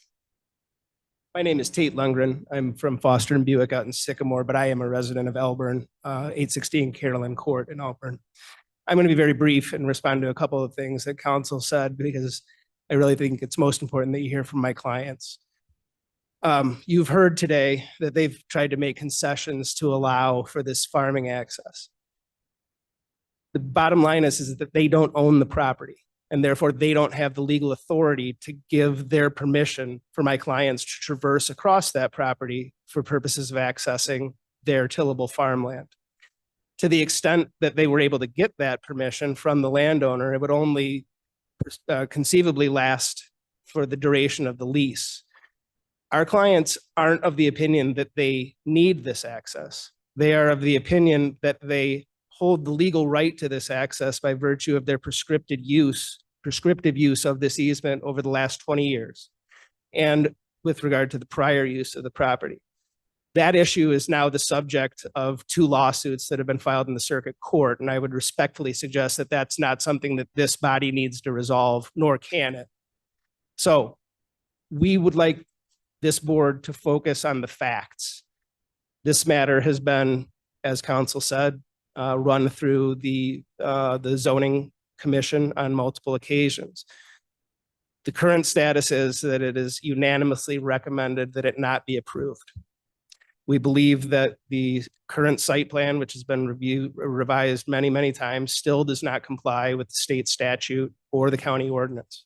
And for those reasons, we believe that this board should follow its original vote and deny the petition. I also think that it's not irrelevant and worth considering that in September of this year, 2 Democrats in the General Assembly filed a bill to change the state solar statute, to change the setback from the current 50 feet to 500 feet. That's now in its 2nd reading. And again, it's a democratically sponsored bill, but it recently got a co-sponsorship from Representative Ugasti, who is the Republican representative from St. Charles, one of our representatives. I thank you, and I'll yield back the remainder of my time for my clients. Very good. Who else would like to speak? Hello, Madam Chair. This is Attorney Stu Peterson. I'm on via Zoom. Yes, Mr. Peterson, please go ahead. Yes, thank you for your time. When this meeting was set, I already had a previously scheduled vacation. Otherwise, I would have been there in person. So I don't mean any disrespect by not being there in person. I would start off with the mention of negotiations. As you know, I represent somebody, it's an adjacent landowner on this petition, as well as the ongoing lawsuit matter and the petition on the other side of Route 38. So in terms of negotiations on this matter, we've been told we really don't have any here. In our negotiations on the other matter have always been tied to this. If they want to settle in one, we have to withdraw our objection on this one. They've been tied together. That's not negotiation. In any event, I would notice, and I leave off with where Tate Lundgren left off, Representative Anthony DeLuca in September, realizing already that this 50-foot setback for the exact same reasons, in a letter you should have received via an email with his quotes, are the same factors that are basically set forth in A and B, but primarily B of what we call the Sinclair factors. And there's other representatives that had that same concern. It's got out of committee with a more than a majority, way more than a majority vote, 19-6. And to quote him, we do not know the health concerns. We don't know what the health concerns might be from the solar farm. We don't like the way they look. We're concerned of our impact over property values is what he always hears. And that's what his concern is. And another state rep has addressed the same concerns as to property values and it being right on their line. The Maroos report, which could have easily been done in the beginning, was dropped on everybody right before the hearing with no time to respond when we had the vote. It is for higher appraisal, and I think there should be some implicit bias. I would note, as I recall, there was one property at 5 acres. The majority of other ones were 1.5 acres or less. There might have been a 3 acre. No properties is similarly situated to what I have for my client, Mr. Brandonicio, and the other adjacent landowners. That report doesn't address anything of their nature. There's such a distinction in the nature of the properties. And once again, and as I repeat myself, I hopefully reviewed my previous submission when we had the vote in February. The very report that I gave you that Dave had cited previously, and I have in regards to Rhode Island, is indicating when you have 1/10 of a mile, the decrease in value seems to be significantly more. And when you're adjacent, it's up between 5 and 7%. I'd also note that just prior to the last meeting, when a letter was sent, there was another attachment, another exhibit, another attempt to get more evidence in from a winery report from South Carolina or North Carolina. I would ask those, I would let you look at that and think about it. A distinct climate, different than Illinois, different varietal of grapes, and not attached to a wedding venue in Illinois. So I don't think that should be given any weight whatsoever. And it was a unanimous vote at the ZBA. Nothing has changed since the ZBA. Nothing has changed since your original vote, other than the petitioners wanting another bite at the apple and to threaten the county with a lawsuit. In regards to the 30-day rule, they did participate in some of those extensions themselves, as they did ask for continuance in a ZBA. And then when they had that, they had the hearing, they had their hearing within 30 days of that, or thereabouts. We did have the holidays. And then we had this previously motion to reconsider. The vote occurred back in February. So I would not just lay down to the threats of a lawsuit. But I think it's very clear in item B of our Sinclair factors and our ordinance 25482 public hearings, that the special use will not be injurious to the use and enjoyment of other properties in the immediate vicinity for the purposes already permitted, nor substantially diminish or impact the values within. That's why the ZBA voted it down. I'm sure that's what the majority of the people denied it at the county board petition, county board vote in February. Now, if you look at some of the reason why the state legislation has now got this House bill pending, and it's off the ground, it's just not dead, it's in flight. Second readings are where they propose certain amendments. That is their exact concerns. The legislature, I immediately realized some of the impact and some of the mistakes they may have made. I think you need to take that in consideration as well. Therefore, I'd ask that you deny this motion to reconsider, remain with your vote that occurred in February, and if you again vote again today, that you do not consider any additional evidence that the petitioner is trying to present at the last minute since the last vote in February. And I respectfully ask you deny the special use permit. Thank you. Thank you. You have 7 minutes left altogether. I'll take about a minute and a half. Your name, please? My name is Chuck Haskin. I am the owner and resident of 1N700 Meredith Road, Maple Park. The entire western edge of our property borders the proposed site, and I am opposed to petition 4616. I'm not only speaking for myself, but also on behalf of others in our community who are opposed but are unable to attend today. The petitioners wanted the county board to reconsider under the pretense that they wanted to work with the objectors to, quote, reach a mutually agreeable compromise that avoids litigation. Why now? For over 7 months, they've dismissed us, and to them, our concerns are meritless. Until recently, Horizon has had no interest in hearing about our concerns. Only now that the petition has been voted down by the county board do they want to hear from us. However, they've proven themselves disingenuous and untrustworthy at every turn. Our recent correspondence with them has resulted in nothing that would warrant an approval of this petition. The site still has all the same issues that it's had all along, and all of our concerns remain unchanged. The Caneville Township Board still adamantly opposes this petition. The ZBA voted unanimously against this petition as it does not meet the findings of fact for a special use. We are done negotiating with bullies. They threatened the county with a lawsuit if you didn't reconsider. Why? Because you voted based on the facts presented that proved that this site is not suitable for a solar installation? Is this how a reputable company conducts business? Again, nothing significant has changed in the past 2 months that would justify reversing the original vote, and I urge you to vote no to this petition. Thank you. Thank you.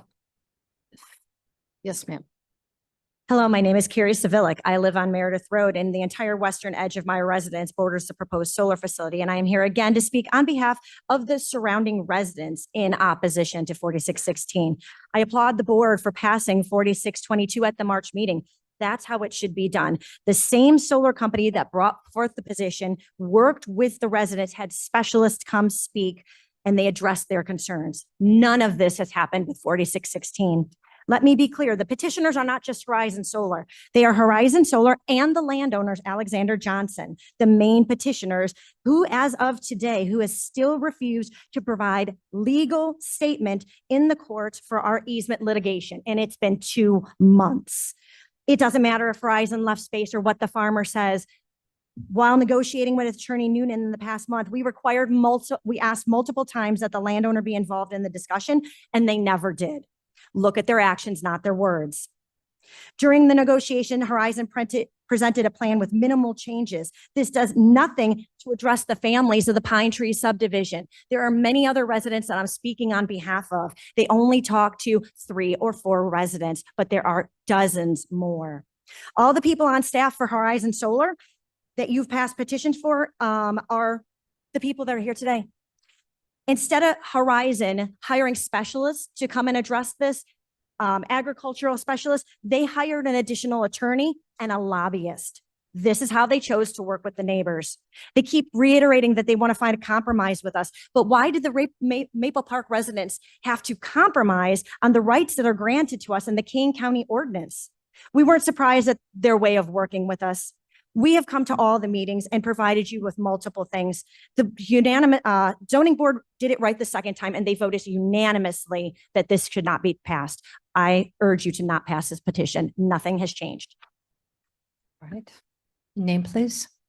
Gayla Argent, and I live with my husband, Jim Light, at 47W 831 Route 38. The entire southern and eastern edges of our property borders the solar facility. I'm also here speaking for my family and the 17 adjoining and nearby neighbors, 50 who signed the petition, and the 150 that the Township of Caneville has noted are against this. Next to family, our home is one of the most important factors in our feeling grounded, rooted, and safe. When someone threatens our home, worry about that takes precedence in our minds. That is what has happened here. From the zoning board on again today, we've heard nothing but nonsense. Again, today, we've heard a paid industry report when there's peer-reviewed studies that show diminution in property value. First, I want to stick to three main points because I know you're all as tired of this as we are. First, we've seen you pass other projects where the sites were well chosen. They did things right from the beginning rather than waiting until they were called out and forced to meet mandated laws and requirements. They actually worked with neighbors. They came with project engineers and landscape designers to accommodate the neighbors' concerns. None of these things were accomplished by Horizon through this process. Second, several times in this process and today, you've heard Horizon Solar's representatives state that they want to be a good neighbor to us. Rather than behaving as a good neighbor, they have belittled, denied, and downright mocked any concerns that we have brought up. We and you as county board members have heard a host of misleading and inaccurate statements and diversionary tactics, as well as veiled, implied, and overt threats. To be clear, Horizon Solar will not be around to be any kind of a neighbor. As their website shows, and Mr. Milka has stated in recorded public meeting, Horizon won't be around. They're a developer who sells to long-term investors. They get the project approved over the finish line, and then they go home after the race. This gives us much concern. Finally, Horizon Solar representatives have repeatedly stated that the owners of the land in question have the right to do with what they please with the property. That is not so. That is not up to the landowner. This land is zoned agricultural, and it's up to you, the county board, to assess the situation and grant or not grant the zoning variance to allow the land to be used in any other way. We know the county board wants to do the right thing for both the land and the many landowners who would be negatively affected, two more sentences, by this zoning variance. Facts are facts, and we know you realize we have been honest with you about them. We count on you to vote this project down again. Thank you again for all your time and energy on this. Okay, thank you. You have used up basically all of your time. There's 30 seconds left, if you so choose to use it. For the objectors to this, there's a half a minute left. So you have 6 minutes. Thank you, Madam Chair. I think I can keep it fairly short. There's a lot of rhetoric and a lot of emotion of what you heard, but it's interesting that we keep talking about facts, and I think the facts are clear. The ZBA vote, the second ZBA vote, they found that we didn't meet one single of the 6 findings of fact, and that was based purely on concerns about views and that there was a lack of a site-specific property values study. We have resolved and addressed both of those concerns. As Mr. Lundgren said, the access legal authority is not a matter for you to resolve, so I think that is clearly off the table again. You know, I heard people talk about bullying and insults. I first reached out to Chuck Haskin and Carrie Savilik via a letter well before the first public hearing. Carrie emailed me with some questions. I answered them, and I offered to come to their house to discuss the project in more detail. I have records of this. I have emails. It's very easy. There was no follow-up from there. At the end of the first meeting, I was called a liar and a slimy C word. You can guess what that word is. It's one of the worst words that we have for an insult for a woman. But that was what we walked into. We went in there trying to make meetings work, trying to come to the table, and we have never met a group of neighbors that have been so hard-headed about this. And I don't even want to get to there. The facts are the facts. I think we've addressed the concerns of the ZBA, that the 2 reasons that they voted against us. We're here. We think we've done right. We think our landowners have done right, and we ask you for your vote. If there are specific questions about our project or our proposed concessions and additional stipulations, I'd be happy to address them. I believe there's been some talk or some questions asked if increasing the density a little bit further to 15 feet would be feasible. That's something we would do if the board is interested in discussing that. That's something we can absolutely discuss and would be open to. But at this point, I'll reserve any remaining time and happy to answer any questions from the board if you have them. Very good. Thank you. All right. So that concludes public comment, and you have 4 minutes left, just in case. All right. 30 seconds, yes, absolutely. And using this time. I just want to remind the board that my clients and well in excess of 20% of the adjoining landowners have filed a petition objecting to this. And under the code, when a map amendment is sought and you have that objection of more than 20% of the landowners, it requires a 75% vote of this board. I know that the state's attorney's office disagrees with me, but I will point you to your own definition of map amendment in your ordinance, which is any amendment to the zoning maps of Kane County. And I will ask you to look at the ordinance, which is in the packet, which is supposed to be voted on today. And it Thank you. specifically requests that the maps be amended. Thank you.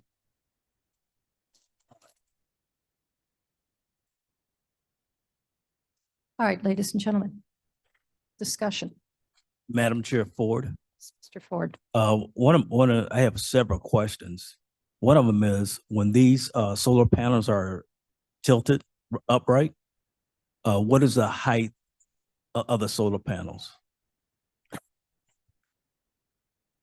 Oh, I think for purposes of specific questions, I don't think unless Mr. Van Kerkhoff can answer that, if you'd like to do it the way we've done it before, where we give each side a quick 30 seconds to give a response to something specific.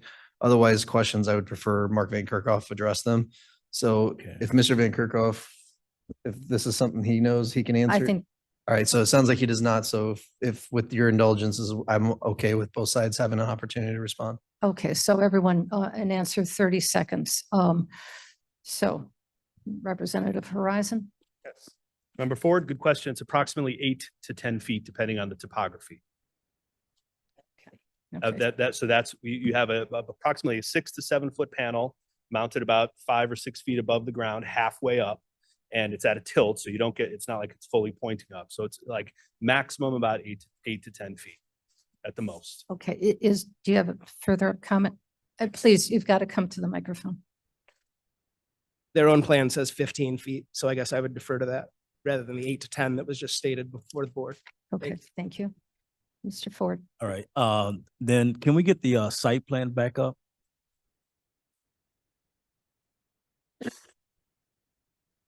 So the setback of the 50 feet, is that from the property line or is that from a structure? Property line. Property line. Property line.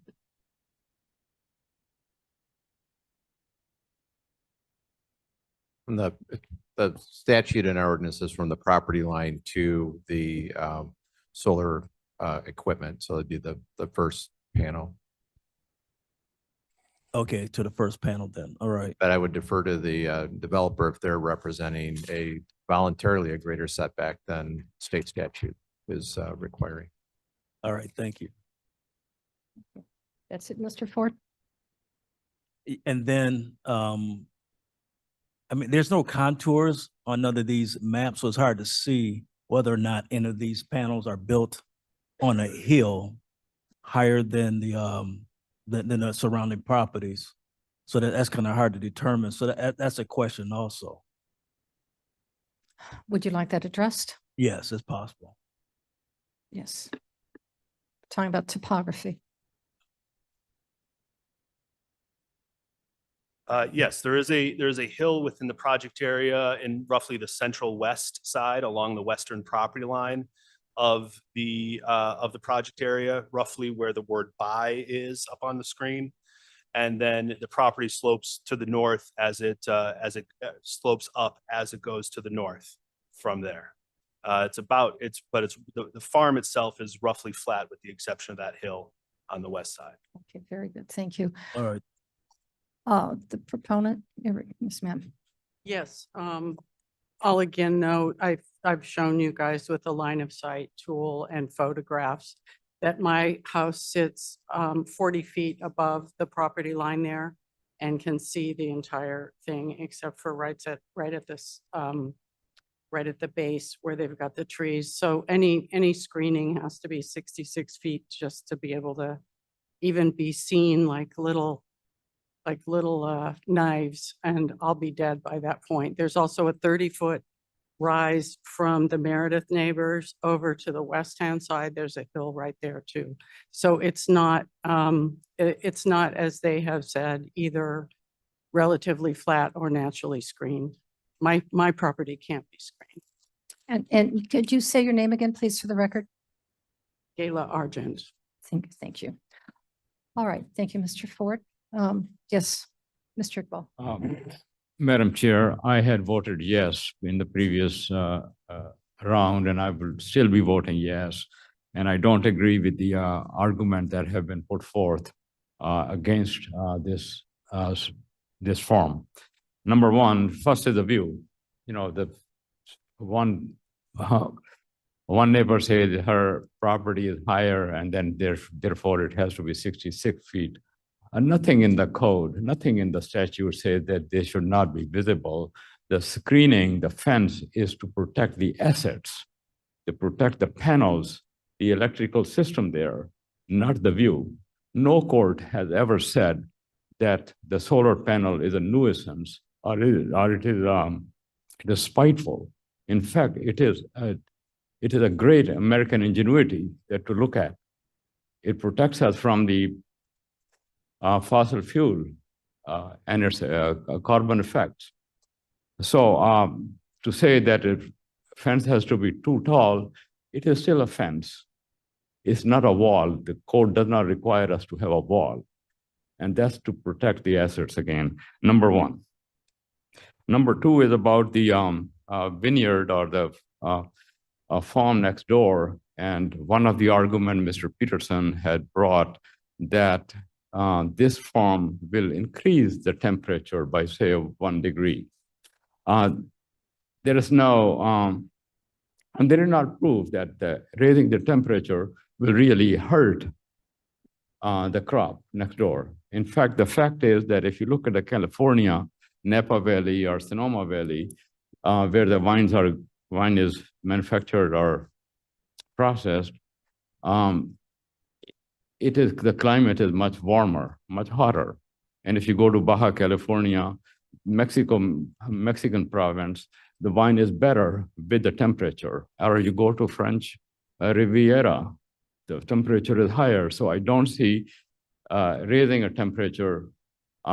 If at all, I don't think it will raise any temperature. But even if it does raise 1%, 1 degree, it will not hurt. It will actually help. Then the question was about the rodent. The question is, who has the rodent and where will they come from? Is it always on this farm or is it from the next door too? And if they are, it would be in the interest of this solar farm owner to get rid of them because the first thing they do is cut the wires and they don't want those wires to be cut. So it's not the neighbor's interest to get rid of the rodent, it would be the farm owner itself. So really, they don't have any argument. The second thing is, the last thing I would say is the devalue, that this farm will devalue their properties. There is no definitive study. The study that they had proposed, have brought in, was from Delaware or some other state on the East Coast. On the other hand, the petitioner has put forth a study from a local guy, I believe, which says it will not. So that's quite speculative about the devalue. So in this respect, ZBA has made an error. And I would like the board to correct that error and vote yes. All right, in front of everybody, you can see the LaSalle factors. So we're going to be referencing those. Mr. Ford, you've already spoke. Yes, Mr. Leonard. Thank you, Madam Chair. Bill Leonard, this is in my district. I have spoken to countless residents in the area, and I voted no in the past. I'm going to vote no again. And there's a number of reasons why I'm going to do that. Number one, this would be the fourth solar farm in the area. I'm for solar. I've approved solar projects in other areas, but I think this is getting a little bit too dense in that area. Number two, the ZBA did vote unanimously to reject it and vote no. The county board did also, and we voted no. And I think even though we have understood now that the threat of litigation really isn't a concern because it could happen from either side. I think the amount of effort that these residents have put into it, the tens of thousands of dollars they've spent in legal defense, and the question of their quality of life and existence in their home is important enough to me that instead of approving a project that will be a moneymaker and based on making money by the solar companies, I would rather keep the quality of home life for these residents the way it is. So I will be voting no. Thank you. Madam Chair, no, Uh, just, it's something that was said by 8 Ball. I need to question. If you can just hold on to that question, please. Everyone's going to be allowed to speak 2 times, but I'd like to have everybody an opportunity to speak first. Mr. Berman, I see you. Yes, Berman here. I don't feel that they've really satisfied the requirement of B of the finding of facts. I think that there's no specific appraisal. I think that it's more of a feeling of the neighbors rather than factual. So I don't feel they meet that requirement, meet that standard. Who's that? Uh, Oh, I'm sorry. The finding of facts from our zoning board. Okay, very good. So you're saying it does not meet LaSalle factor number B. You know, of the 6 facts, Yeah, Right here. one they approved 5 of them, one they did not. And I don't feel they really satisfied their disapproval of it. so you, excuse me, Madam Chair. So you don't agree with that, the board? The I zoning do board? not agree with the board. The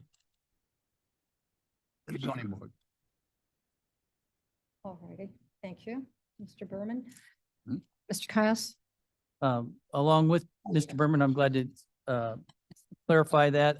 I also agree that the zoning board, I think, was correct on the 5 or the 6. And the 6th one is the, does it lower property value or diminish the enjoyment or the value of the other properties? And I don't believe there is any definitive evidence that that's the case, just as Berman does. So I think that the board erred on that as well. The petitions that are claiming that a majority of the petitions come from the southeast corner, which is well over 1/10 of a mile away. So that I think that the volume of petitions that claim that there is a significant impact on their property are not germane to this argument. Okay, very good, thank you. Mr. Linder, I recognize you. Thank you, Madam Chair. Looking at those LaSalle factors, I do have some uncomfort with B. I don't think that it's totally been satisfied, but that is somewhat subjective. I have a question that maybe the state's attorney could help us with in A. Says the special use will not be unreasonably detrimental or endanger the public health, safety, morals, comfort, or general welfare. Is comfort in that statement talking about physical comfort or emotional, psychological comfort be included in there as well? That is a fantastic question. Can you pass for a moment and I'll get you an answer to it? I'm not supposed to laugh at that. Thank you. And that will be answered as quickly as possible. Point of yes. order on that one is if, are we discussing if we disagree with the judgment of the Asking for definition. I think he was clarification. Is that correct, Mr. Linder? You simply want clarification? Yeah, because I have problems with the B and I might have a problem with A depending on that definition. Okay. Okay. All right. Maybe A. Okay, we will have the state's attorney try to get back to us immediately. If she can have that done immediately. I know, she's very good at that. Is there anybody else who'd like to speak on this matter? Yes, Mr. Young. Hi, David Young. When we use the zoning board of appeals, you trust that they are going to give you sound advice and, that's why we have the zoning board of appeals, and they found that item B, which is part of that reasoning for voting for or against it, was not met. So there are a lot of people here saying, well, I don't really agree with them. Well, that's why we have a zoning board of appeals. Thank you. Okay, very good. Yes, sir, Mr. Tepe? Thank you, Madam Chair. Tepe here. I'm a major proponent of solar. Okay, I have it on my own house. I believe very strongly in coming up with reusable energy sources. But I'm a bit disappointed in this particular situation. I see nothing that changed from the original vote that we took a month ago, despite the motion to reconsider. I see more angst between the two sides than before.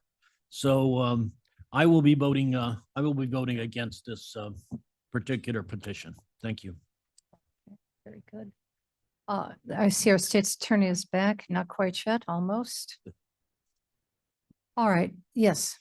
Tarver here. Yes, I just want to concur with what Representative Young said as well. We have our staff and our zoning board do the work for us to do their due diligence. They came back the second time and they did say that they voted in favor of not allowing this to go through.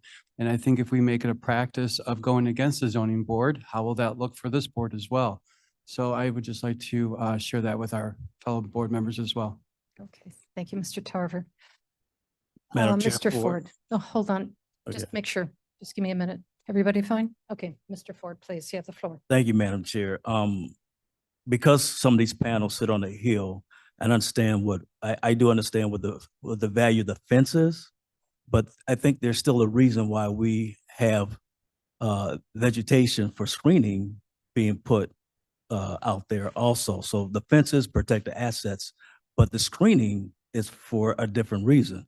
The other part of this is that you have panels on a hill, so therefore the pervious surface, which the water would soak into the ground, considering this, we try to encourage, I'm for solar panels. I want to say that. I do have them also in my house, but we try to encourage people with doing the farming. That's part of the diversity of Kane County is we have farmland also.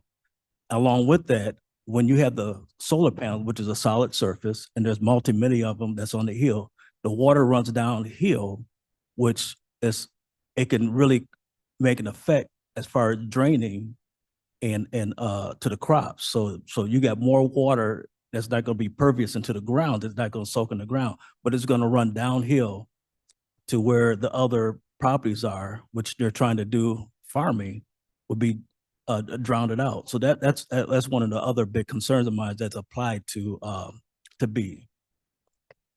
Okay, very good, thank you. Mr. Cassie, last time. Yes, that's my second. And just to comment on, I understand. Microphone closer, please, sir. I understand that we have the zoning board of appeals to go through this and in depth send this information to us. But there is a reason that they send it to us for approval, and that is that we can apply our own judgment as a board to whether we agree with that or not. I don't think there's a big difference in what we're agreeing to. I think there's a small difference. So just by saying that we rely on those people to make the decisions, they've made their decisions, they've justified them. I think that we have the right to do that as well, and that's all we're doing. I think that I'm not agreeing with them, but I don't know that what they used was not wrong, the way they were looking at it. Then as far as drainage is concerned, the panels drain right off and into the ground. It doesn't run all the way down out of the field. Okay, all right, very good. So everyone's had a chance to speak. And Jay. Yes. State's attorney is back for your question, Mr. Linder. In that quick review, what I can say is that, especially coming from the LaSalle case, it is incumbent on the persons, let me get to your exact language, The party seeking the variance must present affirmative evidence to prove each of the necessary elements required to attain a variance, even in the absence of opposition. It does not define what it means by comfort, whether it be physical comfort or psychological comfort or anything like that. One of the things to note is that the zoning board did not find that there was anything under that subsection A that you're looking at. So it does not appear that there was any evidence presented one way or another under that factor that the zoning board found. And so I'm sorry that that doesn't answer your question. And I basically am doing a typical lawyer thing, which is I don't have an answer for you, but it's as this board, you can look at it to see if you believe that somehow it should be granted or not granted based on that. Okay, Madam State's Attorney, thank you. All right, so we have that clarification. Mr. Leonard, last time? Yes, I'd like to call the vote. Yes, please. Ready? Clerk, please call the Yes, roll. we have a motion by Leonard, second by Caius. Right? Alan, Alan? No. Berman, Doherty? Mr. Doherty? Okay. Davis, Davis, no. Ford? Gums, Gums, no. Iqbal, Iqbal, yes. Juby, no. Kenyon, No. Guys, Caius, yes. Leonard, no. Lewis, Lewis, yes. Linder, Linder, no. Molina, Molina, yes. Roth, Roth, no. Sanchez, Sanchez, yes. Silva, Silva, no. Strathman, Surgis, Tarver, Tarver, no. Tepe, Tepe, no. and Young. No. It fails. Doherty, are you here? No. Okay. Yes. so not- Oh, yes, Mr. Doherty, you're back. Your vote, please. Yes, no. Yes. Is that yes? Yes. Okay, very good. Okay. 7, 8. 8, 1, 2, 3, 4, 5, 6, 7, 8, 9, 10, 11, 12. Fails. Fails. Okay. Petition fails. 8, 814. So before we begin with the next petition, ladies and gentlemen, if you'd like to go and get a sandwich, I'd like to just take just about a 2-3 minute recess so you can go get yourself something to drink or a sandwich for your lunch. Now the recess. Thing is right there. Please.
That's not. How long would you have for this one? Oh, It was right before Jamie. what do you think? I don't have everybody in the room yet. Visit with me in Mayo. You'll have to clock. Don't.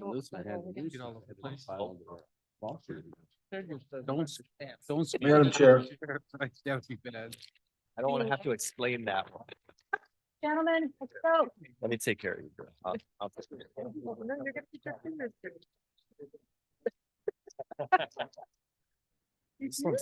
No. Which one? Hey, I gotta be famous for something. Sure, Ford, you, this one doesn't want. Oh, They that don't. was. There's some loss Move it along, thank you. that we voted down. It's all about that angle. Just gotta have the right. angle. Thank you. So, go. Halfway house or whatever. It's not. All right. That's not- Madam Chair. I'm missing Strathman and Tepe. Where'd they go? In the ladies' room and the gentleman's room? Okay, very good. All right. I think we have quorum in the room. Do we have quorum?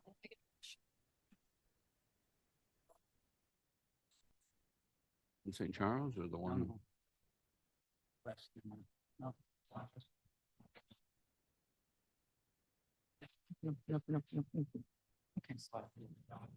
Alrighty. So.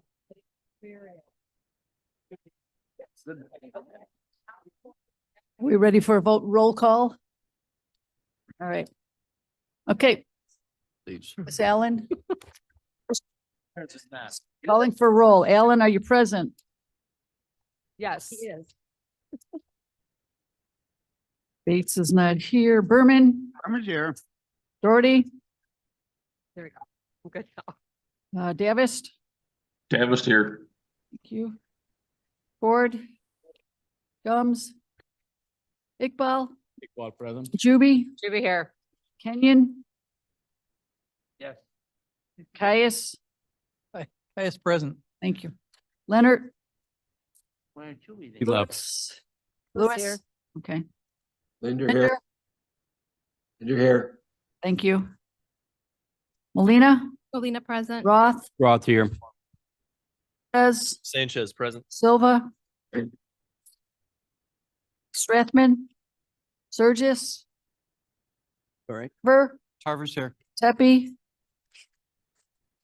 Williams is not here. Young, Left the building. righty. And then Madam Chair, you're here. You do have a quorum. Doherty's here. Mr. Doherty. Here. This is Mrs. Bates, Mr. Young, and Mr. Leonard are both absent. Very Alan present. Thank you. So we got Madam four. Chair, Who was that? Linder. Thank you. Mr. Linder. We got you. Yeah, during the last vote before lunch, there were about 5 votes that members made without using their microphone. And for the benefit of those of us who are online or those who will look at the video later, people should be using their microphone, even if it's just to say yes or no. Okay, thank you for that reminder. We heard them in the room, but obviously not externally. So everyone, please remember to use your mic. Appreciate that. Thank you, Mr. Linder. All right, ready to begin? May I please have a motion and a second to discuss TMP 241894, petition number 4626. Ford moved. Thank you, Mr. Ford. Thank you, Mr. Iqbal.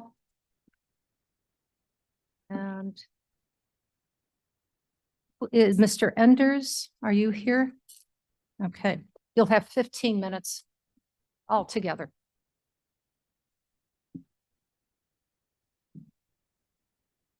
Noon.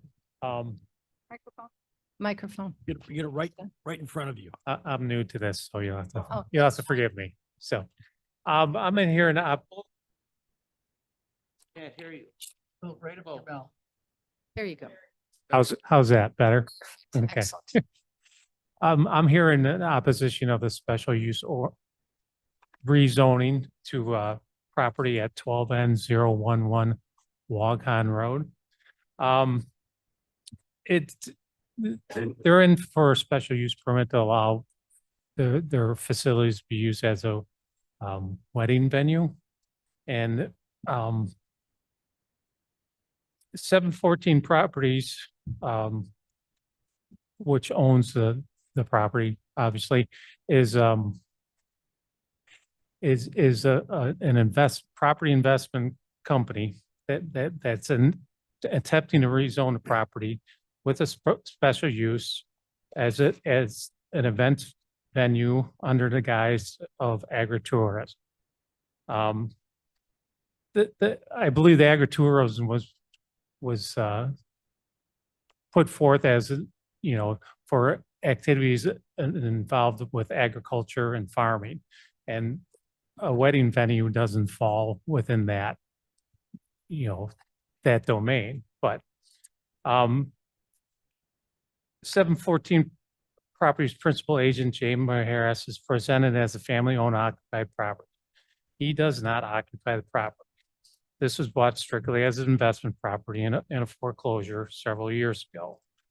From March 2021 through October 2022, 714 Properties can use the property as a wedding venue on this site illegally, no permits or nothing.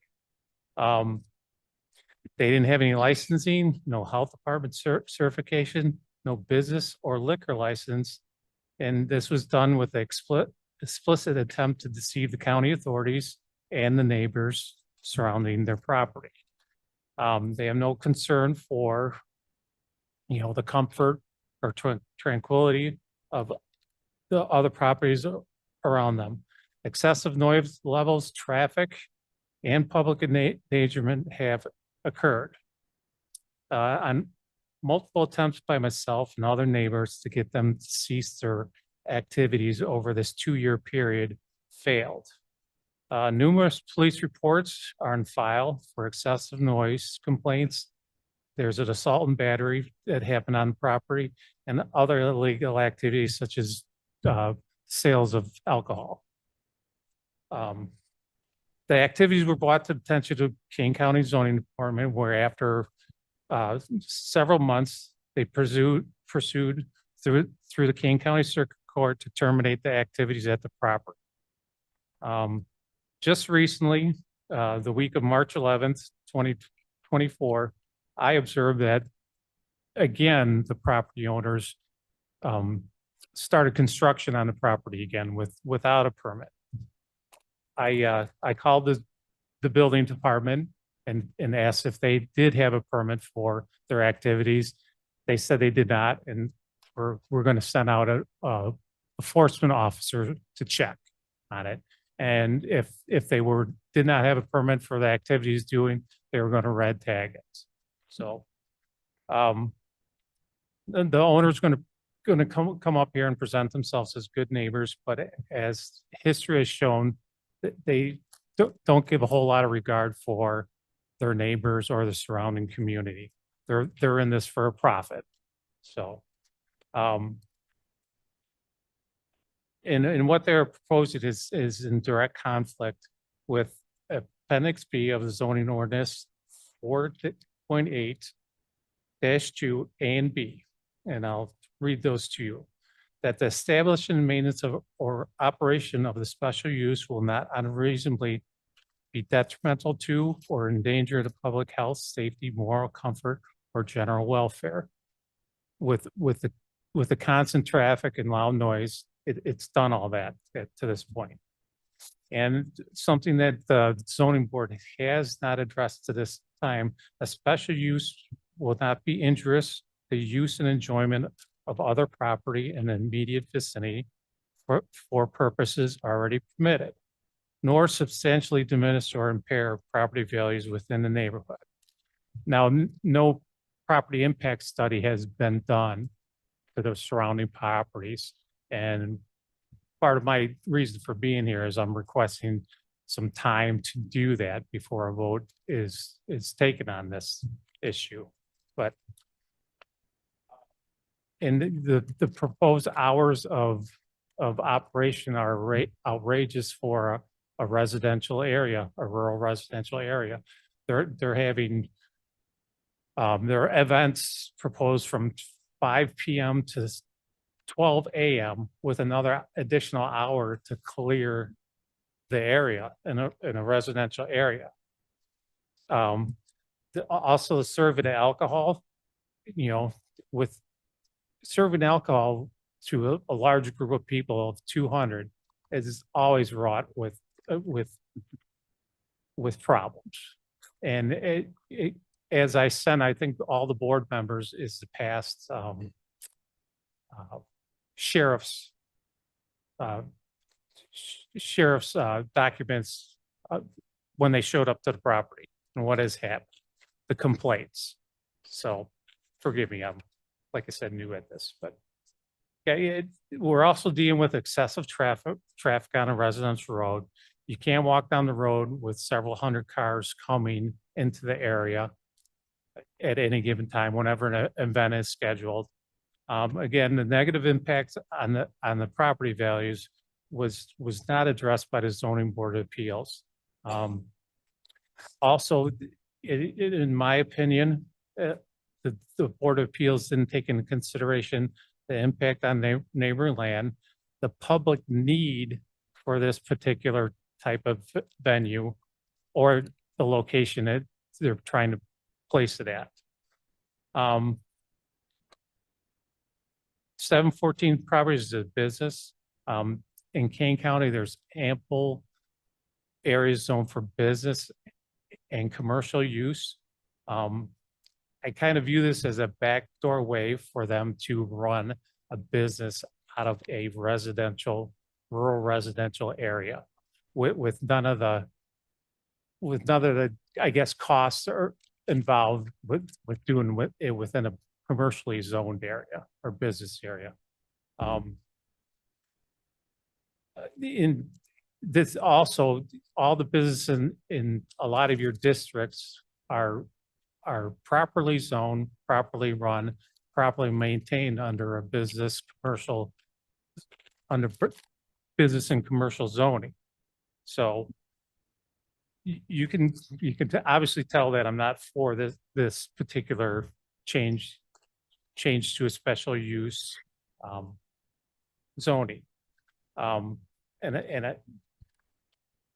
requesting for the board to consider several remedies as we go forward. Number one, do not reward the property owners for their past unlawful conduct by granting them a special use permit. Number two, allow time for the property value impact study to be conducted. And number three, if unfortunately the special use is granted, I believe greater restrictions should be placed upon how the business is conducted under this special use permit. Hours of operation should conform to the residential culture of the neighborhood. Event time should be limited from 12 PM to 6 PM. Be no more than 2 events per month from May through September. No alcohol served at these events. No special modifications to the county's already established noise ordinance. Only allowing a maximum of 100 people total on a property at any event. Provide a means to verify the number of attendees at the events. In the past, they haven't allowed the county sheriffs on the property to basically take a head count. So they've kept them at the property line. So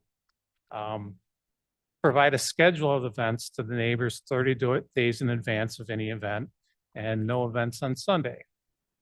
Kind of the reason I moved out to this rural area was for the peace and quiet and tranquility for myself and my family. This type of business is unreasonably detrimental to the use and enjoyment of the surrounding properties. I also don't think that an enrichment of one group or entity should come at the discomfort of others and should be allowed to be at the discomfort of others in the area. Lastly, and I'm relatively certain that yourselves and any or all the board members would vehemently not support this type of business next to, across from, or anywhere near where their families reside at any time. So, thank you.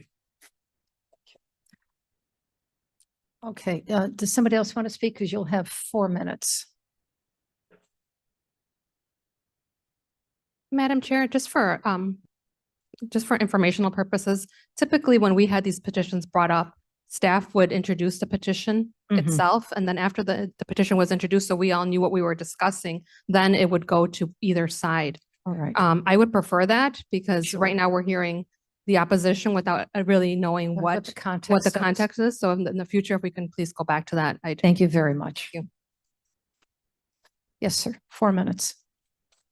My name is Bill Meyer. I live at 12N Juan Road in Hampshire.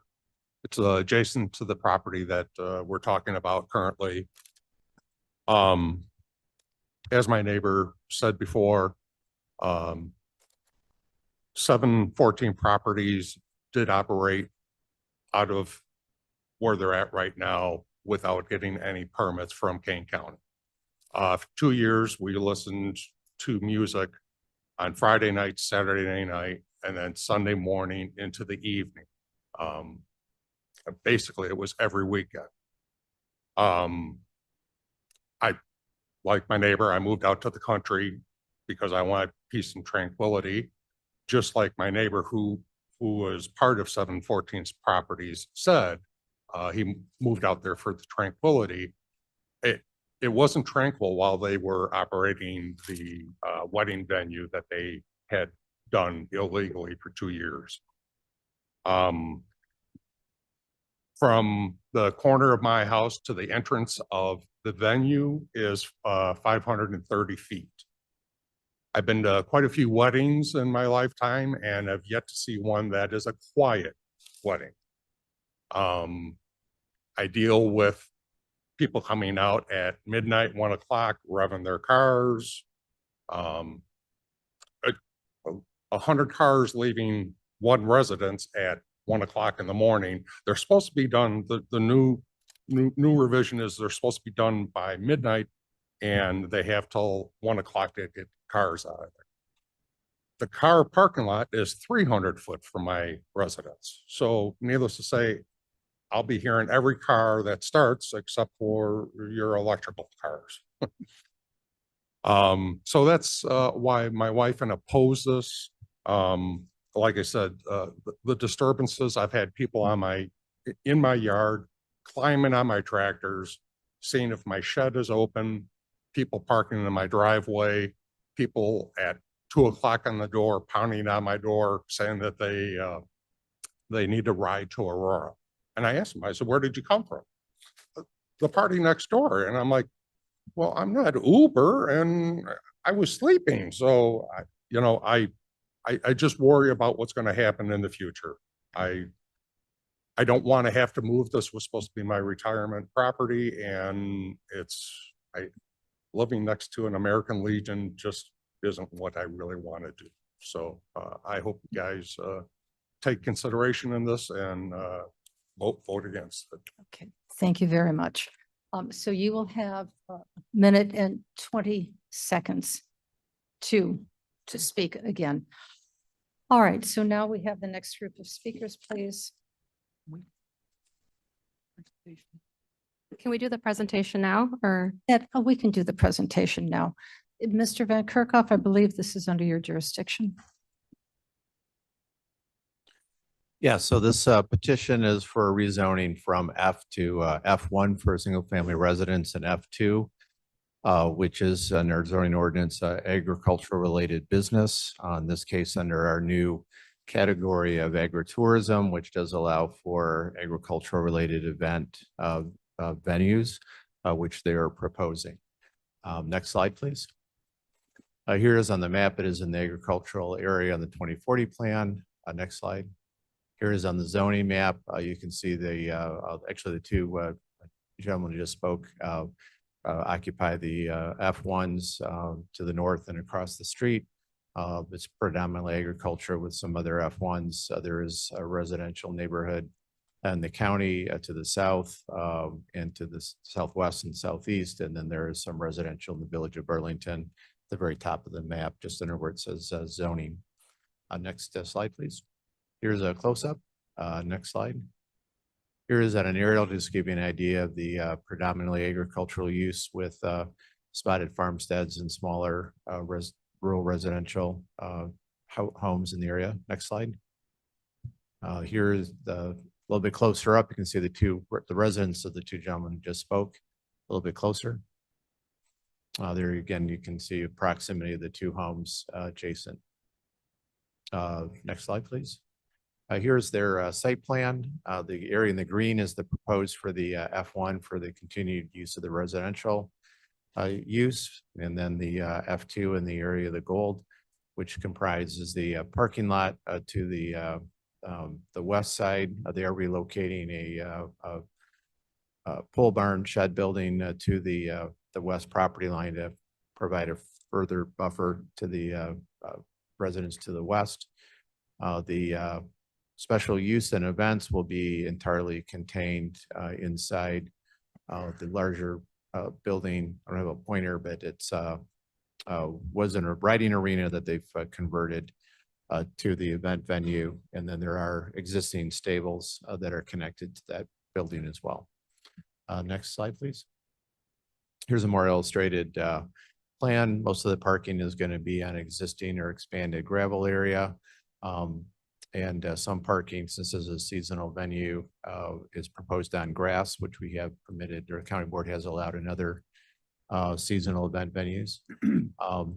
We'll just note that since they mentioned it, they did do work on the converting the event arena or the riding arena to an event venue without permits. They would need to, if this were to be approved, they would need to obtain permits to satisfy the requirements to convert that to an assembly use. There's also some stormwater violations that they are also needing to resolve, and that would be if approved through the permit process. With that, I'm happy to answer any questions or turn it over to the petitioner to make their presentation. Any questions? Ms. Juby? So I have a couple of them. Can I ask them like back to back? Yes. Okay. The first one is, what is this agriculture related business they have? I mean, just putting a like party venue in the middle of a farmland isn't, I don't think that was the intent of the definition of it. So what makes this tourism? Sure. So in this case, they have equestrian uses on the property. They have the first building you walk into is a stable. So they have horses. They have horses, yes. Which makes it a tourism business? Okay, okay. I fair. defer to the Nope, petitioner to explain how they It's okay. incorporate that. I will wait to hear what they have to say. That's fine. My second question is, are they living on the property? That is what they represented to staff. You can ask them that question Okay. as well. And are they living on the property? Excuse me, no, Miss Allen, She asked. please. Yes. Yeah. Oh, okay, if you could just say, and then. And, and okay, can I so- get Mr. Van Kerkhoff's answer? He said he didn't know. Miss, So that's what they have represented in they their petition. represented that they're going to be doing that. And will they be explaining what their tourism aspect is of the agriculture when they come up? Yes, you can Okay, okay. request that they explain. All right, thank you. Okay, very good. Mr. Tepe? Thank you. I have several questions. The people that spoke earlier said that they have been holding venues like they've been holding parties like this for some time. Yes, they were holding events without any permits, without permits for converting the buildings, without special event permits. Why was that not stopped? It was. Okay. It They're was- citing them with violations. The state's attorney's office filed a court complaint, got a cease and desist order, so it was stopped. Okay, good. That makes me feel a little bit better. Second, I see nothing in here that relates to alcohol. I can't imagine having a major wedding without having alcohol unless it was a religious event. What are they going to do about alcohol? They would be required to apply, if approved, they'd be required to apply for a liquor license as our other venues have through the Kane County Liquor Commission. So right now, they're asking for approval without any permission to do any alcohol. I don't believe that's their intent is to serve alcohol. Okay, you talked about food preparation. Do they have facilities to prepare food there?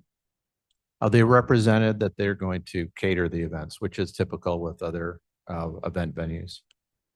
Okay, and then you're limiting them to 3 events a month? They have volunteered that as part of their schedule for the time, the frequency of the events. There's a whole list of stipulations, conditions, and guarantees that would be adapted or could be adapted as part of this ordinance. You could add additional ones if you want that they proposed or the zoning board has proposed or staff has proposed to mitigate the adverse effects of the special event being located here. Okay, and within the set of the rules, it was said that the sound level could be no more than 60 decibels at the end of their property. How are they expected to measure that and so that the neighbors know that it's not exceeding that amount? That was a condition that was volunteered by the petitioner. It's not currently part of our county ordinance, but if adapted as a condition, it would be effective for this property only, that they monitor the sound decibel levels at the property line. Because it's something that if someone called to complain that the sheriff's office could also, if they had a meter, could measure in this particular case. Okay, thank you. Yes, Mr. Iqbal?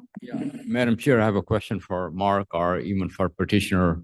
Item number 18 talks about the noise level and it puts it at 60 decibel. The decibel by itself is unenforceable and it could be very onerous for the petition. It could be for 1 nanosecond and he would be in violation. It's always has to be with the duration. 60 seconds for 5 minutes. You can tolerate a jackhammering for 5 minutes, but cannot tolerate it for an hour.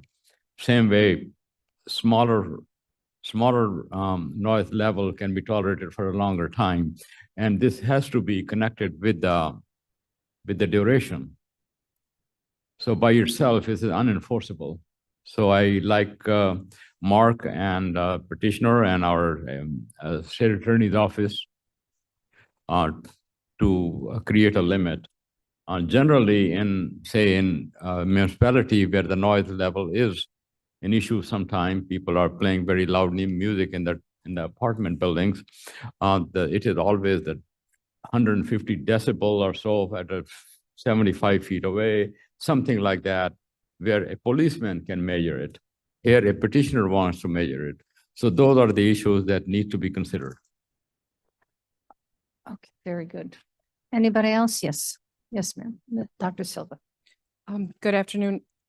Do we have a number on the amount of times that the deputies came out to the property before we've sought zoning changes? I don't have that number at my fingertips. I know it was multiple occasions, which rose to the need to file a complaint in circuit court.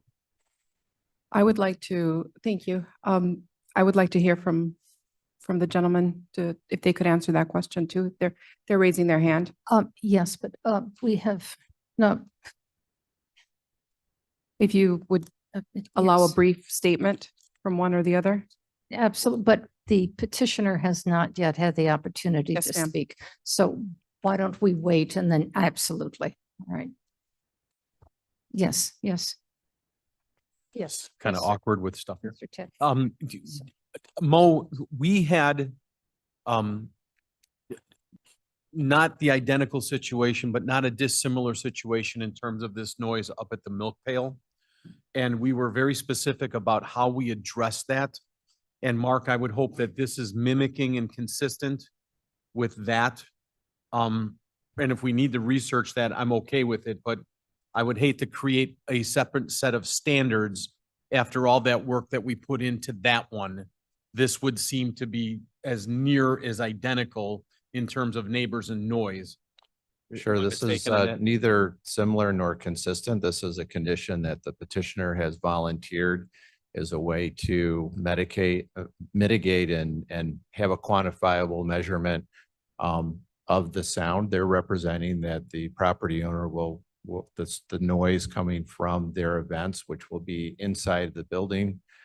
They're representing other mitigations, including sound buffering, change in an overhead door, so that that the noise, the sound will not be louder than 60 decibels. So that's something that they have volunteered. They volunteered to measure that. If it were to be enforced externally, in this case, it'd be by the sheriff, they could measure that on their meters, but this would be a one-off situation where we would have this condition if you decide to adopt it and then as part of an approval. If the county board doesn't like the condition, they can strike it from the conditions, but it's something that has been volunteered by the petitioner. Okay, thank you. All right, if there's no other questions, why don't we bring up the petitioners, please? That's just rude, sorry. Good afternoon. I'm Joe McMahon, representing the petitioner who I'm here with. Jay Manhara. Jay, if you would stand up, please. And Carrie Hansen, our design consultant and kind of project manager from Shoppy Design and Associates. So I have been working with Jay, and I'll try to answer some of the questions as I give my presentation as well. I have been working with Jay for the last 18 to almost 24 months. Jay personally lives on the property. He has always lived on the property since he bought the property in 2020. I don't know whether he bought it out of foreclosure. I don't know what difference that makes, but when he bought the property, it was zoned farming. It already had a home on it. It was not zoned F1. We're asking to change it from F farming to F1 to accommodate the house that has been there for many years and was built by somebody else, but he bought it in 2020 and moved in there.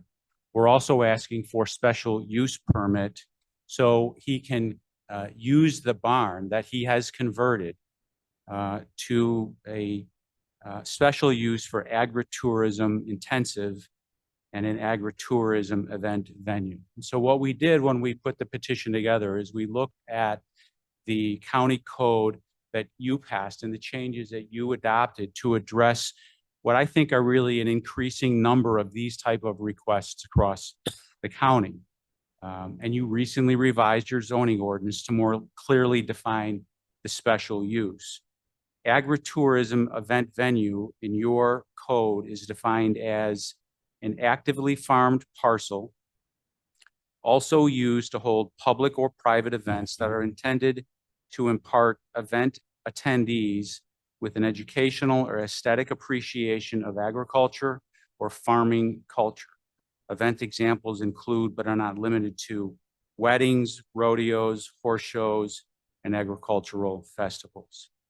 Jay moved into the property right after he bought it. And after he bought the property, he has horses, cows, chickens, and goats, all that are actively farmed on the property. And since he moved in, he would have, after COVID hit, and he moved in the middle of COVID, some of his family would come out and they would appreciate the agricultural history, not just of the community and the farm, but of Jay's family history as well. Jay has a family history from the state of Washington. His family for generations has been involved in farming. They moved here to Illinois years ago. In 2020, he bought this property. Before he bought this property, he lived in Streamwood with his family. He's had a long-time business in, I think, the village of Schaumburg, but he lives on Juan Road where that's located.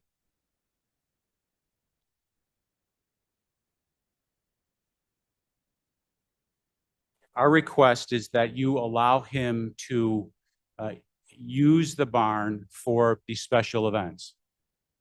Weddings, baptism, family parties, quinceañeras. The police have been to the property. Police have been to the property prior to my involvement 5 different times. Some of those resulted in ordinance violations being issued. Others did not result in an ordinance violation. All of those ordinance violations that were filed in the circuit court have been resolved. I have worked, Jay has worked, my colleague from Shopee Design has worked really, I think, proactively with the county to address the concerns that have been raised by the neighbors today, but also because Jay inherently wants to be a good neighbor to the people that live there. And he designed his special, his zoning request to reflect that respect for the property owners. We offered that 60 decibel noise level. I don't know of any other property in the county that is going to have that restrictive of a noise limitation on the property. But Jay went out and he invested in the equipment to be able to measure the noise level at his property line. So if there is an issue, he gets ahead of it. He is proactive to minimize the impact. We understand that on the 10-acre parcel of land that Jay bought, that's going to change it's going to change certainly that parcel, and the neighbors are going to, they're going to hear events, but it's you know, respectfully, they're not entitled to absolute silence. We offer the 60 decibel level because according to the National Association or the American Academy of Audiology, a 60 decibel level is comparable to normal conversation or the noise level of a dishwasher. 70, if so, we just increase that by 10 decibel level, that's normal traffic. That's a vacuum. 50 would be moderate rainfall. So we're right in the middle of that. We're trying to be respectful neighbors. We're trying to be responsible property owners, but also respectful neighbors to the people that live there and have lived there before we have. No food is going to be prepared on site. So if there's going to be an event venue, there'll be outside caterers that will bring the food on site, will serve the food, will remove the food afterwards, clean up. There's going to be no on-site food preparation. For events that customers want to consume or serve alcohol, we'll go through the permit process with the county. So if there's going to be an event where there's alcohol, we'll have to apply for a permit. We'll have to have a server for individual who's going to serve alcohol. Those are going to be paid third-party representatives who will provide that service to the people that come there for these special events. We've also offered to hire private companies to direct traffic into the property and off the property before and after events. So unlike when we all go to big events, whether it's a concert, whether it's a sporting event, it's really easy because you have a lot of traffic control people helping people get to their parking space before the event. And then after the event, it's kind of a free-for-all and everybody's on their own. We don't want that. We don't want that for the neighbors. We don't want that for the events that we're going to host or we would like to host. And so we'll have paid parking attendants both before and after for 1 hour to direct people off the property and to the to leave the area in the vehicle that they came from. There are 23 conditions that we have agreed to. That is, again, we've agreed to these. This came out of ZBA unanimously. I believe it went through the development committee unanimously. Some of these were modified. We added some of these. We volunteered some of these. This is going to be a highly regulated event if you issue the special use permit. This gives the control, this gives the sheriff's department the ability to control this event, control the venue in a much greater authority than most other event venues. And this is entirely consistent with other special events, special use permits for these agritourism events that have popped up. There is a demand for these to appreciate the farming culture, appreciate the agricultural culture across Kane County, and we think this fits squarely within the definition of the code that you passed. So we would be asking that you approve the petition. And I think I answered, at least I tried to answer the question. I wasn't intentionally ignoring any. If there are other questions I missed, I'm glad to address those now. Thank you. Thank you. Yes, Mr. Caius? Just a question that, so all the music will be inside? Yes, sir. And Will be that, outside? thank you for bringing that up. That's an issue that came up at development. And yes, all music will be inside, and Jay is prepared, has the design specs already to install sound deafening panels, the word I was looking for, inside, and then is going to replace a temporary door with a more permanent structure on one end to again kind of deaden the sound so it doesn't travel outside of the building. Okay, any other questions, Juby? I have two follow-up questions. How much land is being farmed, or is the farming just the chickens and the cows and the horses? So there's primarily it's chickens, cows, and horses, and I don't know the exact number. I think there are 11 horses. I think my recollection is different times there were 7 and sometimes 9 cows.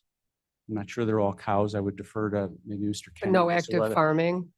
Well, there, No. So are the cows being raised for food? Please, no, you have to come up, sir. so this is Jay Manharas. Hi, good evening, Jay.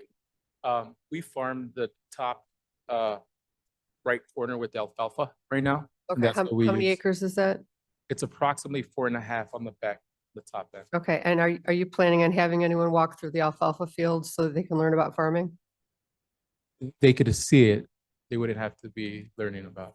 Okay, and my second question is, are you putting up any sound deafening things for your horses and your other livestock? We are inside the main barn. I'm sorry, what did you say? I did not hear. We are in the main barn where the music would be held. So you're putting the sound deafening at the main barn. Are you measuring the decibel that's happening in the stabling area? We are as well. Okay, and do you have a certain range that's going to be acceptable at? It's not going to exceed 6. It's not going to exceed 60 either for the horses and the cows? Correct. Okay, thank you. Okay, thank you, Ms. Juby. Seeing none, Mr. Surges. I'm just wondering, whose district is this? I believe it's in Hampshire would be. At Mr. Doherty? Doherty's, yes.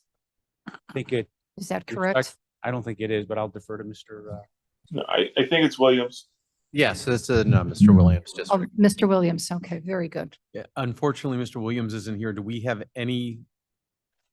I typically vote in support of whoever district and whatever their attitude is. Do we have any notion? SAO Frank, for this purposes, Mr. Williams is not a part of this at all. So that question cannot be asked on this one particular. I'll talk you offline on this, but Okay. in this one instance, that question should not be asked.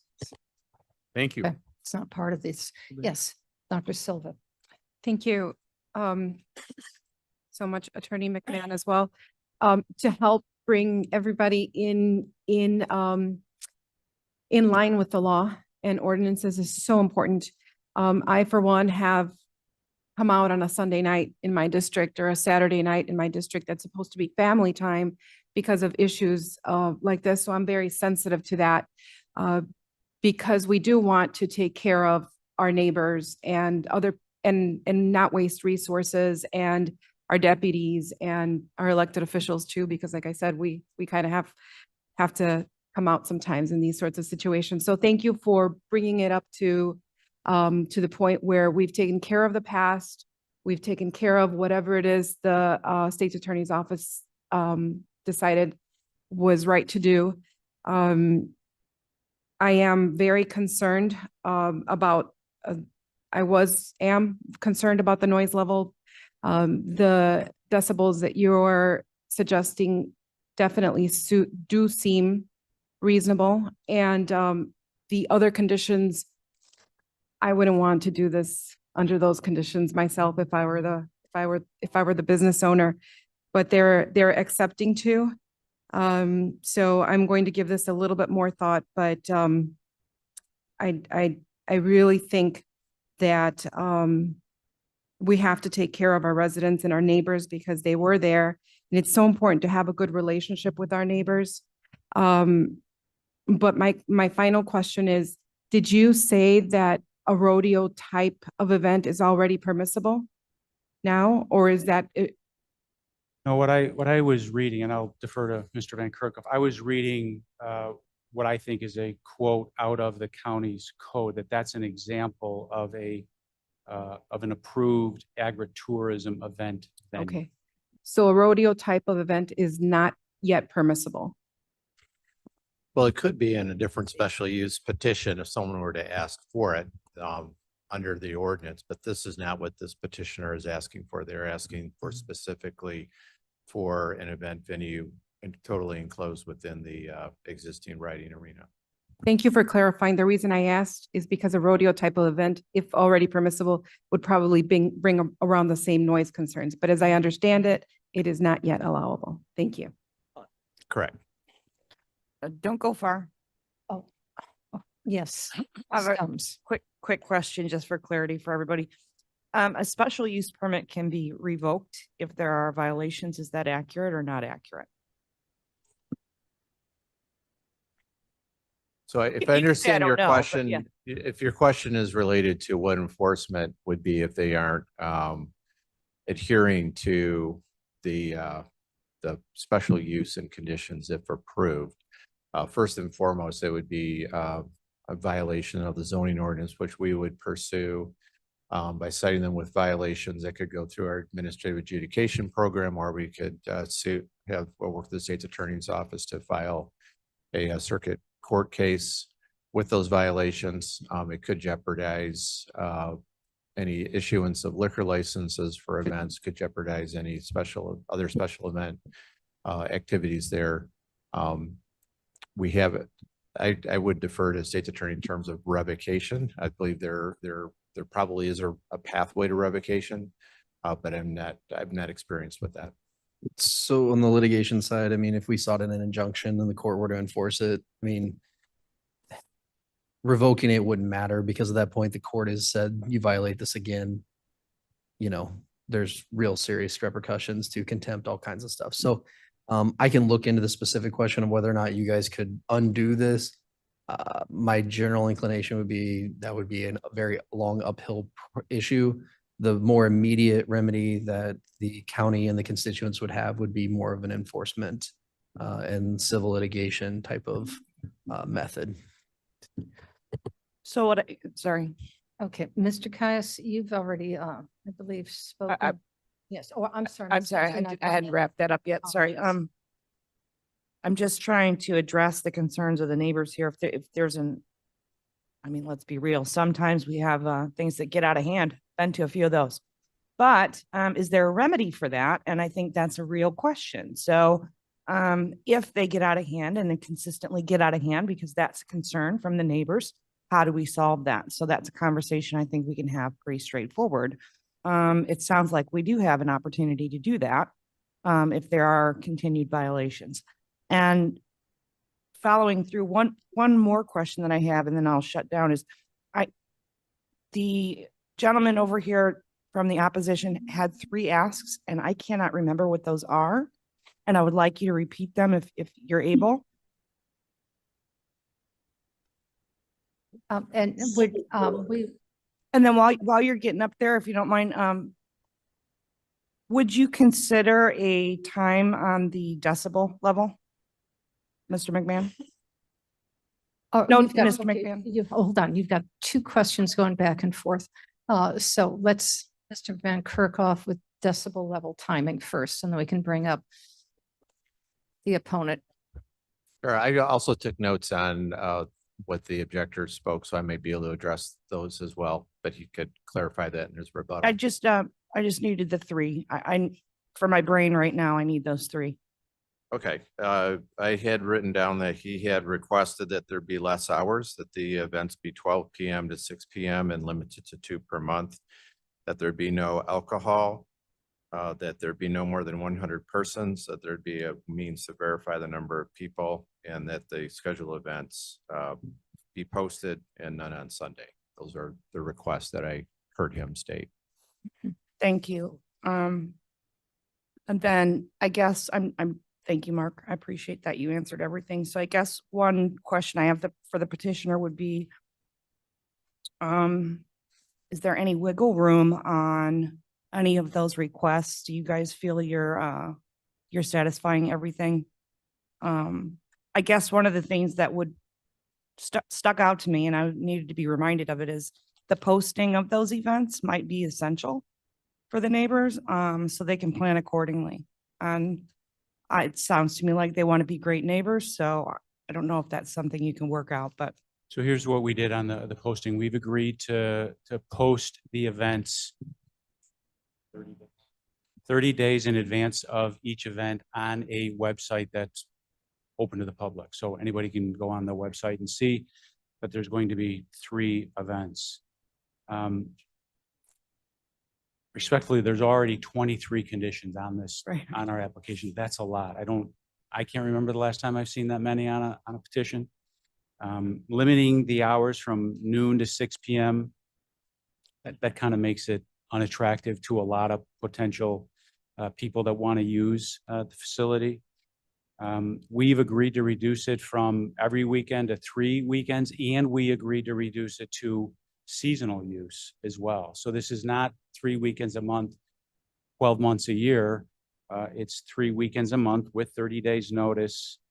And I'm sorry, the duration, but it's a shorter period during the year, are within the conditions that came out of, I don't remember if they came from ZBA or the Development Committee. Having a mechanism to, verify the number of people, I mean, that, again, there are conditions that you can impose, but that seems awful intrusive to me. I don't know of any other private event where someone's going to have a private event and they have to allow inspectors in to come in and see who's there and do a head count. If we exceed the number, that's going to be a violation. There is a mechanism to enforce that. That has a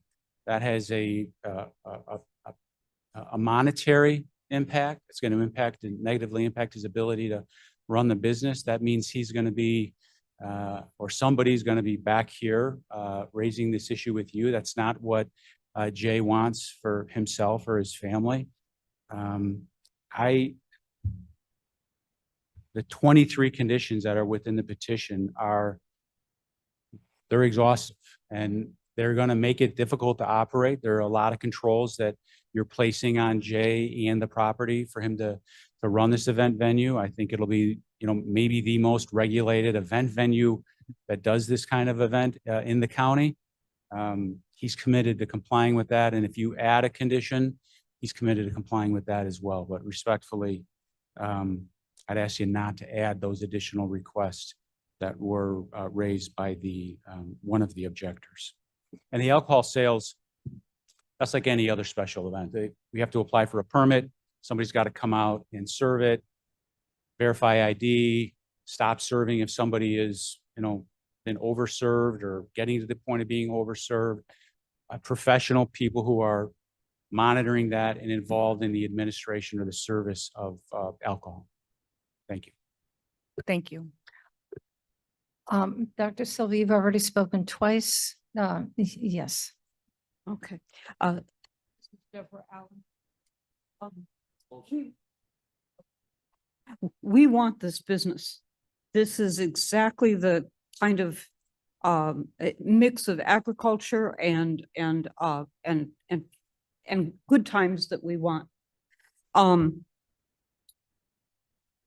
The problem is that I think this particular business is premature. The building still needs to be stabilized, if I'm correct. The parking area needs to be set up for a lot of cars. a liquor license is probably an awfully good idea if you want to have a successful wedding business. There was a picture somewhere in the package of a young woman in a gorgeous dress. I'm guessing a quinceañera sort of thing on a horse.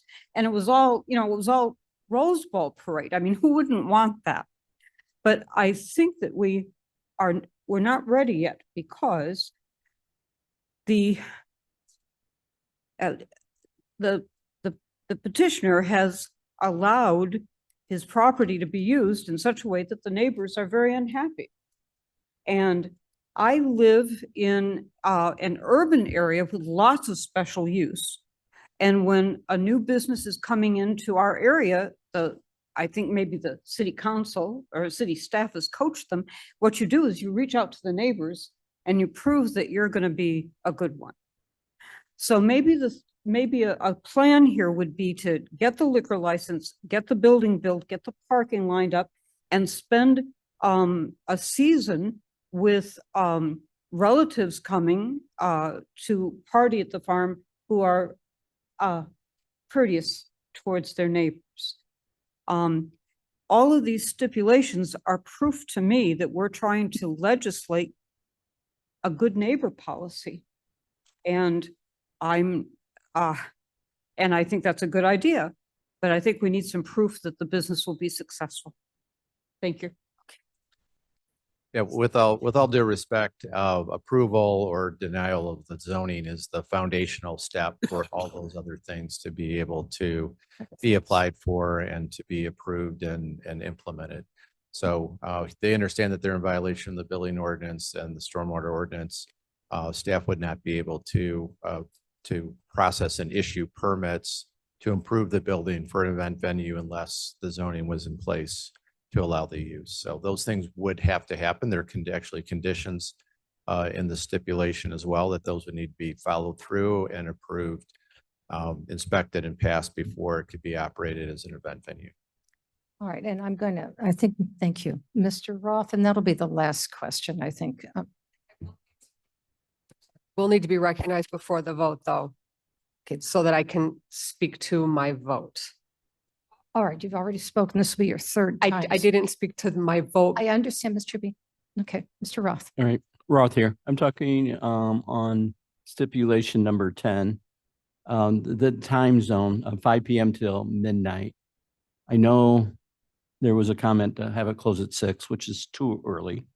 I think midnight's a little late, and I don't know what our best practice is in the county, Mark. I know the zone ordinance at one point that never got passed was earlier than midnight. I don't know what's an acceptable best practice. So some of the event venues vary depending on what it is. For Right. special events, there are restrictions. It's up to 10 p.m. in residential areas on a weeknight up to midnight on Friday night and Saturday night. Oh, it is midnight. Okay. So then those are for more one-off special events that people apply for on a basis. When you're saying one-off, like 1 or 2 a year, or Correct, in yes. this case, this is what? Right, in this case, 6, they're asking for up to like 3 30? events. Yeah. per- So it's more than just a one-off. If it's like 30 a year, like 3 a month is what, for 6 months? They said they wouldn't do it year Mid-March round. through October, so it's more than 6 months. Yeah, so that's 6 times 3, that's 18 a year. Okay. That seems more than a one-off, I guess, but midnight seems a little late. That's all. That's just my opinion.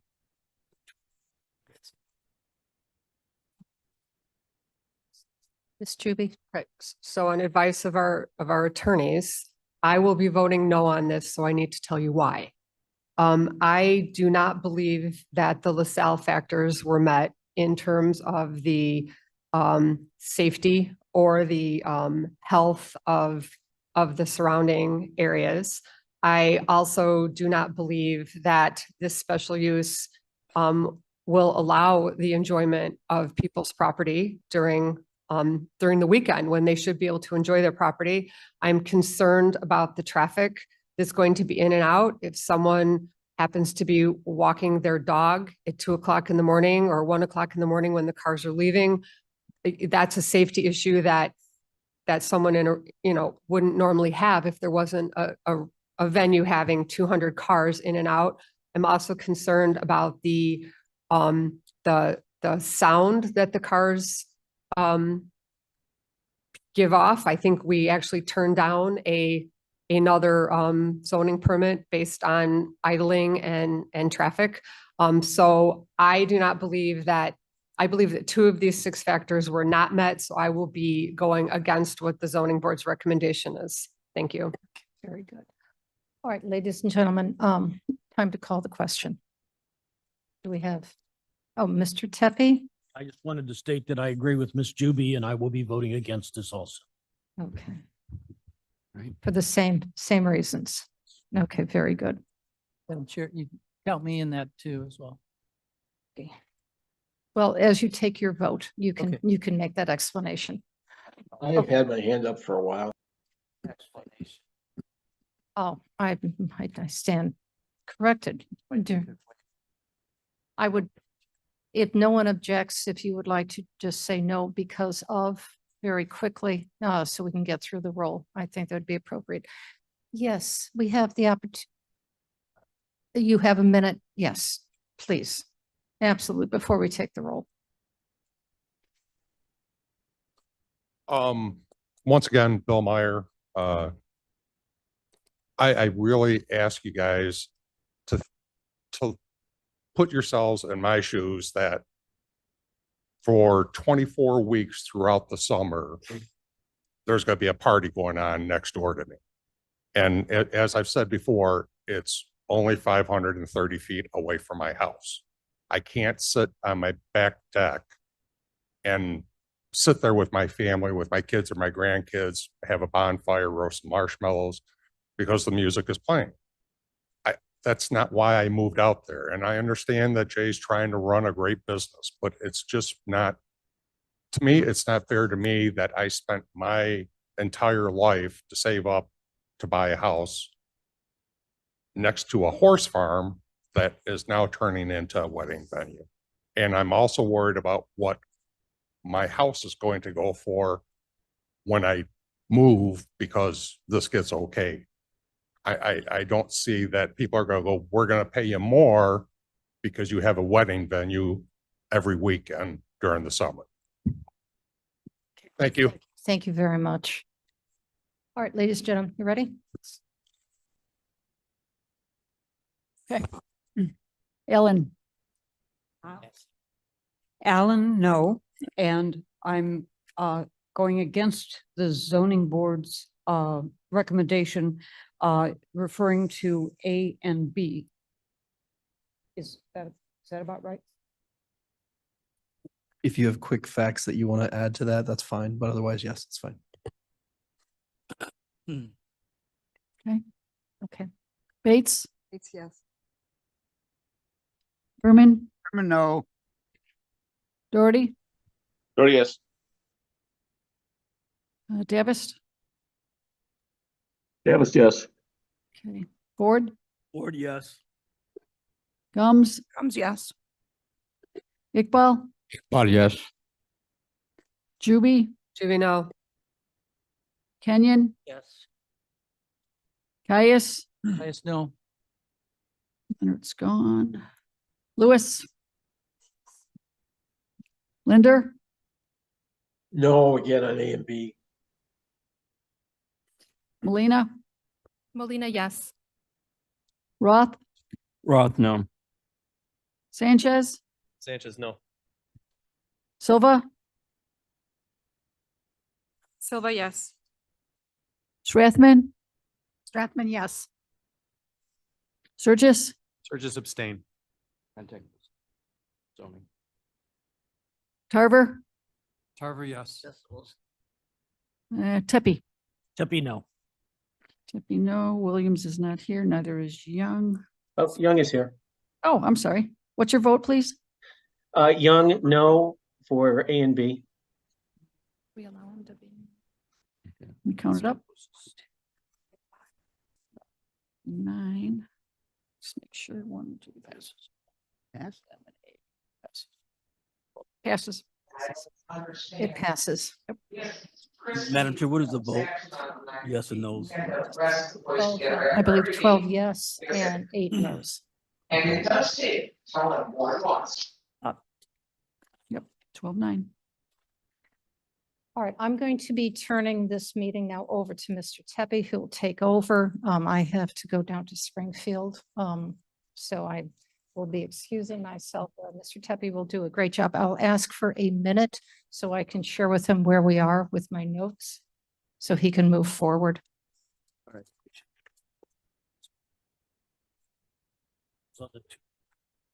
Take the toll away.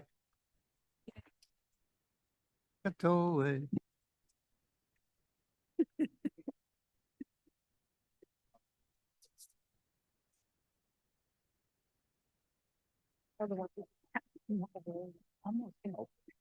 Get a pat on the back after he passed the,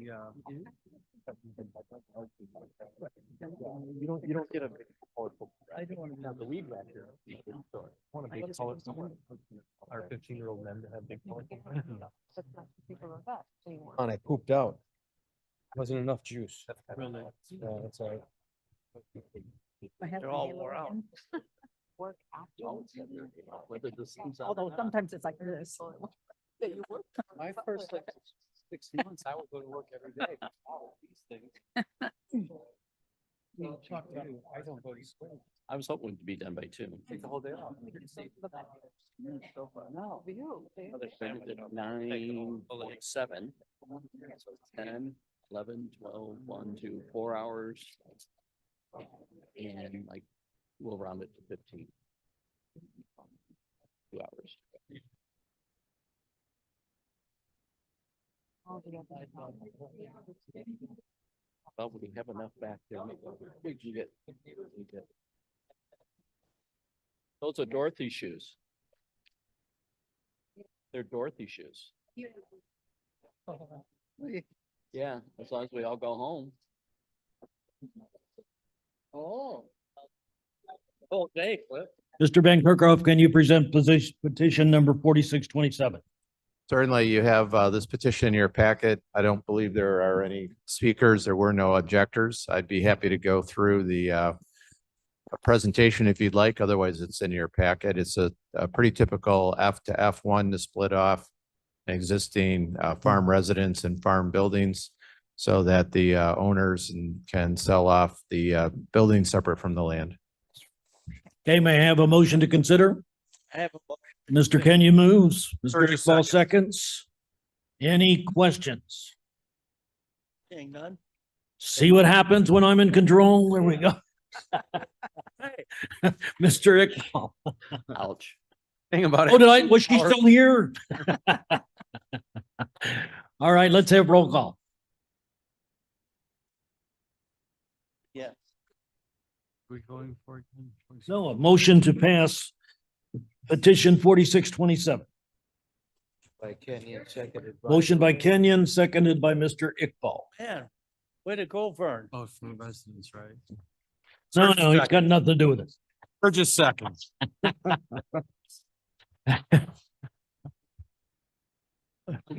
Ready for a roll call? This is for passing petition 4627. Allen.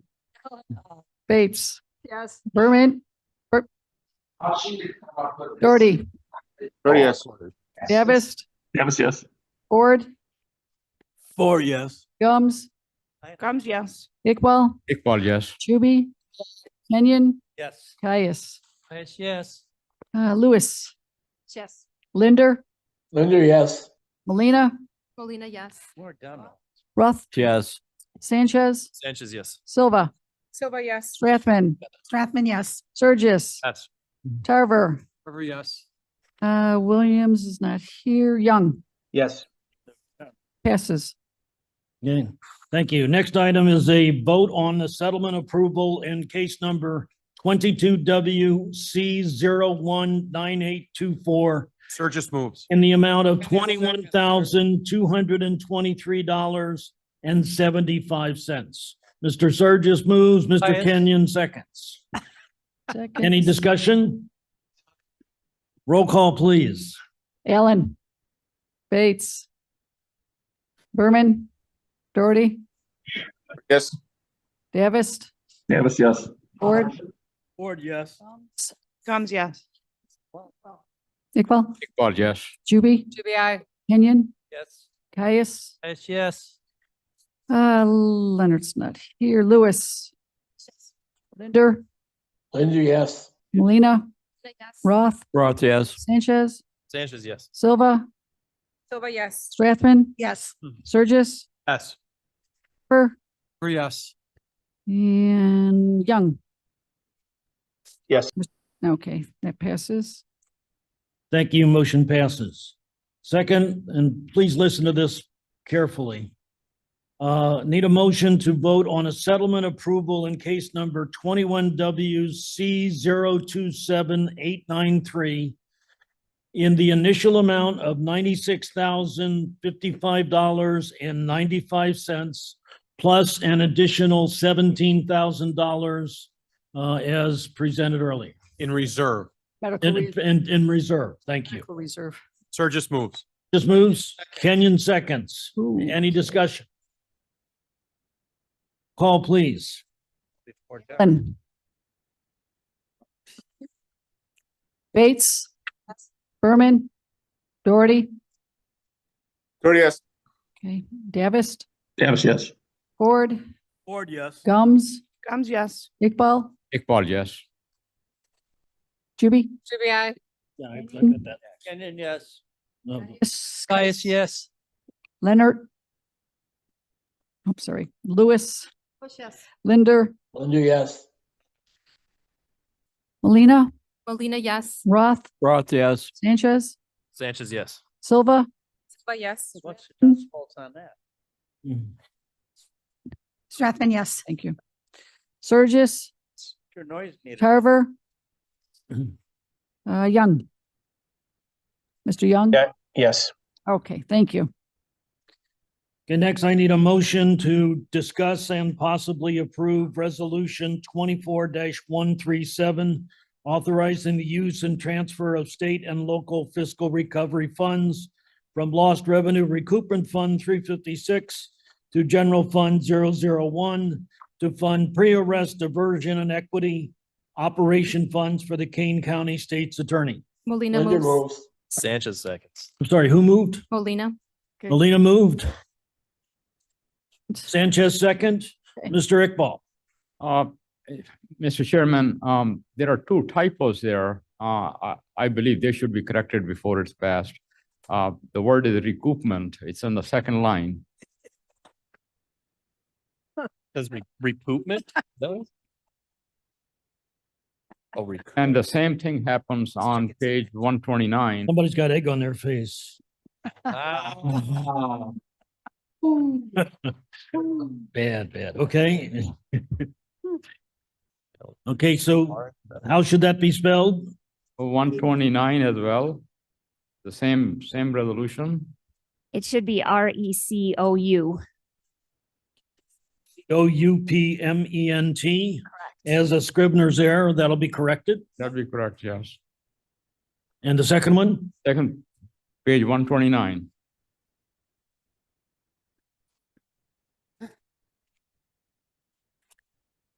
Okay, page 129. Line 2. Same word.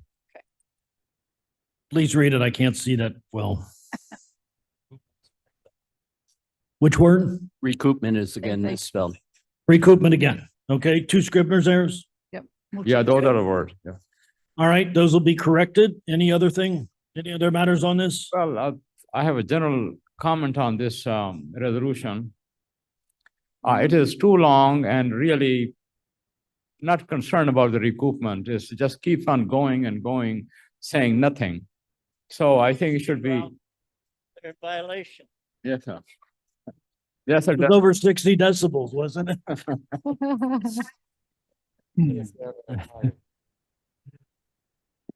Did you want to go on, Mr. Iqbal? Because I don't think we could hear you. Yeah, my concern is actually as a comment on the 2 pages that it fills up.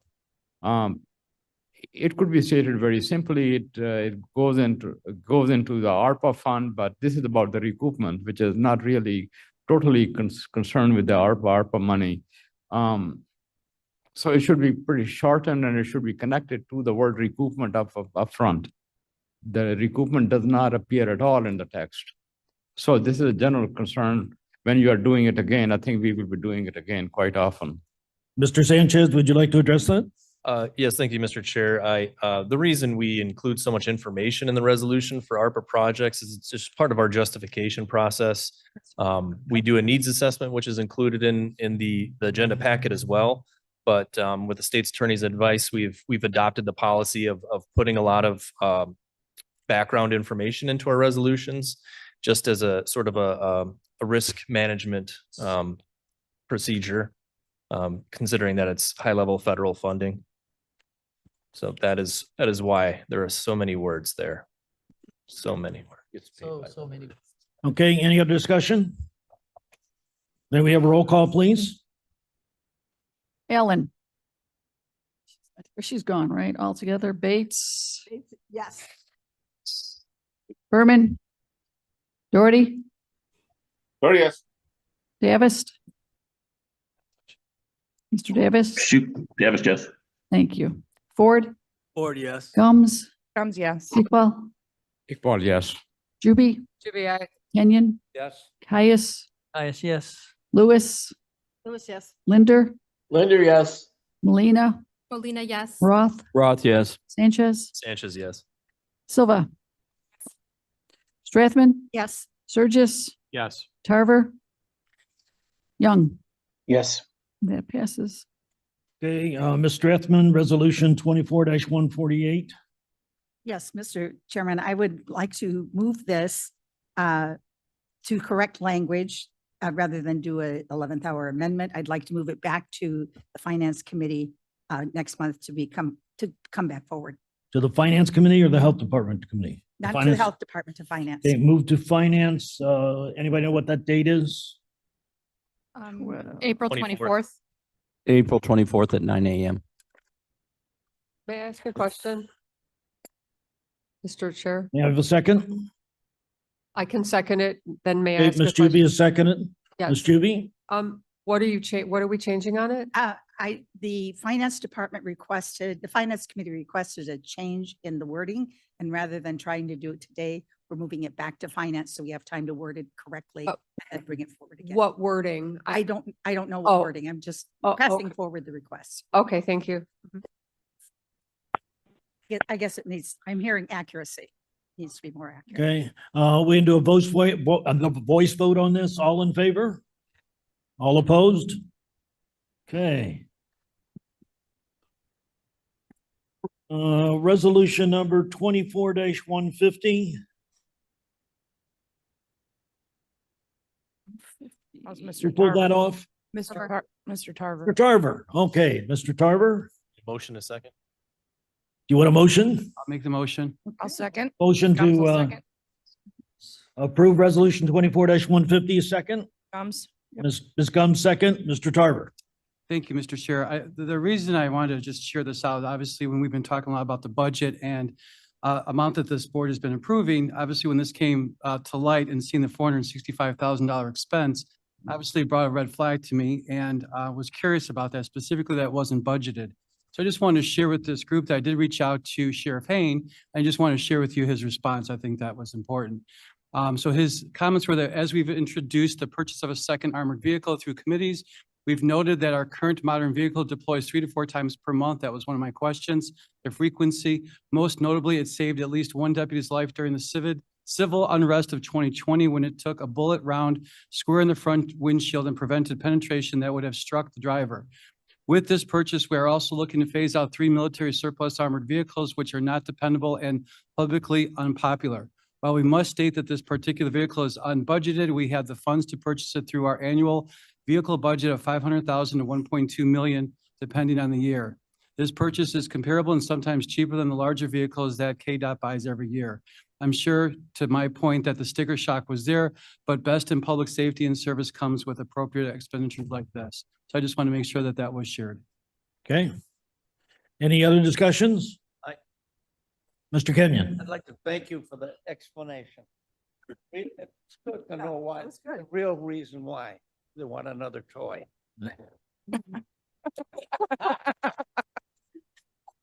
Kenyon.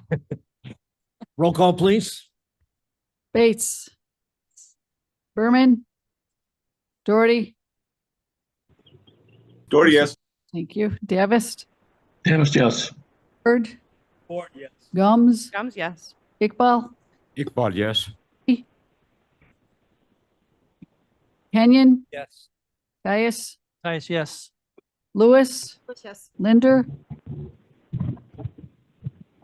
Who's not here? Okay. Molina. Molina, yes. Roth. Roth, yes. Sanchez. Sanchez, yes. Silva. Strathman, yes. Surgis. Yes. Tarver. Yes. Young. Yes. Okay, that All right. passes. Thank you. Alan, Alan, Alan, I. Okay. Thank Yeah, you. Linda was a yes. I had another computer malfunction, but Okay, okay, I'll mark you as a yes also. Thank you. Mr. Surgis, did you want to deal with 24-151 alone or with 24-152? I would like to move ordinance 24-151 as well as resolution 24-152 to back to the Human Services Committee on May 15th, 2024. second is motion. Kenyon Lost my date. seconds. Okay, Kenyon- all in favor, say aye. Aye. All opposed? Okay, that motion is passed. Where'd it go again, Pat, to? Pardon? Human Human Services. Services on April 24th. May 15th. Oh, May 15th. Sorry, the wrong date.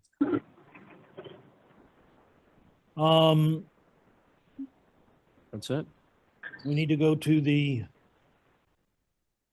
160. off consent. So the next is resolution 24-107, approving a bottled water delivery service contract with DS Services America, Inc. Sanchez moves. Roth will second. May I have a motion and a second? Okay, any discussion? You're really rolling. May I, this is Alan. Yes, Miss Allen? Can I ask why this item was off consent? I must have missed something, sorry. Next question. Okay. Mr. Frank. SEO Frank. So this and the next four, so the next 5 total were pulled last month by my office. Well, I had requested that you guys pull it because of the statute regular resolution requirement that our office review it. We had not been given the opportunity. We have reviewed it. There's no issues on our front from legality purposes. So if you would like to pass it through, you can. Thanks very much. I appreciate that. We have to do them one at a time. Shame. Okay, resolution number 24-107. Please call the roll. Ellen. Alan, aye. Bates. Yes. Berman. Doherty. Doherty, yes. Davis. Davis, yes. Ford. Ford, yes. Gums, yes. Iqbal. Iqbal, yes. Juby. Kenyon. Yes. Caius. Caius, yes. Lewis. Linder. Linder, yes. Molina. Molina, yes. Roth, Yes. Sanchez. Sanchez, yes. Silva. Silva, yes. Strathman. Surgis. Yes. Tarver. Yes. And Young. Yes. All right, that passes. Next is resolution 24-109, authorizing expenditure of funds for furniture, installation, and related services with fellows through Omnia Partners. Bates moves. Alan Roth moves. second. Roth seconds. Any discussion? Roll call, please. Allen. Alan, aye. Bates. Yes. Berman. Doherty. Doherty, yes. Davis. Mr. Davis. Ford. Gums. Gums, yes. Iqbal. Iqbal, yes. Juby. Kenyon. Yes. Caius. Yes. Lewis, Linder, Linder, yes. Molina, Molina, yes. Roth, Roth, yes. Sanchez, Sanchez, yes. Silva. Oops, Ms. she gone for the day? She left the room. Strathman, Surgis, Yes. Tarver, Young. Yes. It passes. Thank you. Next is Resolution 24-110, authorizing expenditure of funds and using a joint purchasing agreement for the purchase of furniture, installation, and related services from Midwest Office Interiors. May I have a motion, please? Berman moves. Caius second. Caius. Caius. Mr. Caius seconds. Any discussion? Okay, roll call, please. Allen, Alan, I. Bates. Berman. Doherty, Yes. Davis. Yes. Davis, yes. Thank you. Ford. Ford, Gums. Gums, yes. Iqbal. Iqbal, yes. Juby. QBI. Kenyon. Yes. Caius. Caius, yes. Lewis. Linder. Linder, yes. Molina. Molina, yes. Roth. Roth, yes. Sanchez. Sanchez, yes. Silva's not here yet. Strathman. Yes. Surgis. Yes. Tarver. Young. Yes. That passes. Thank you.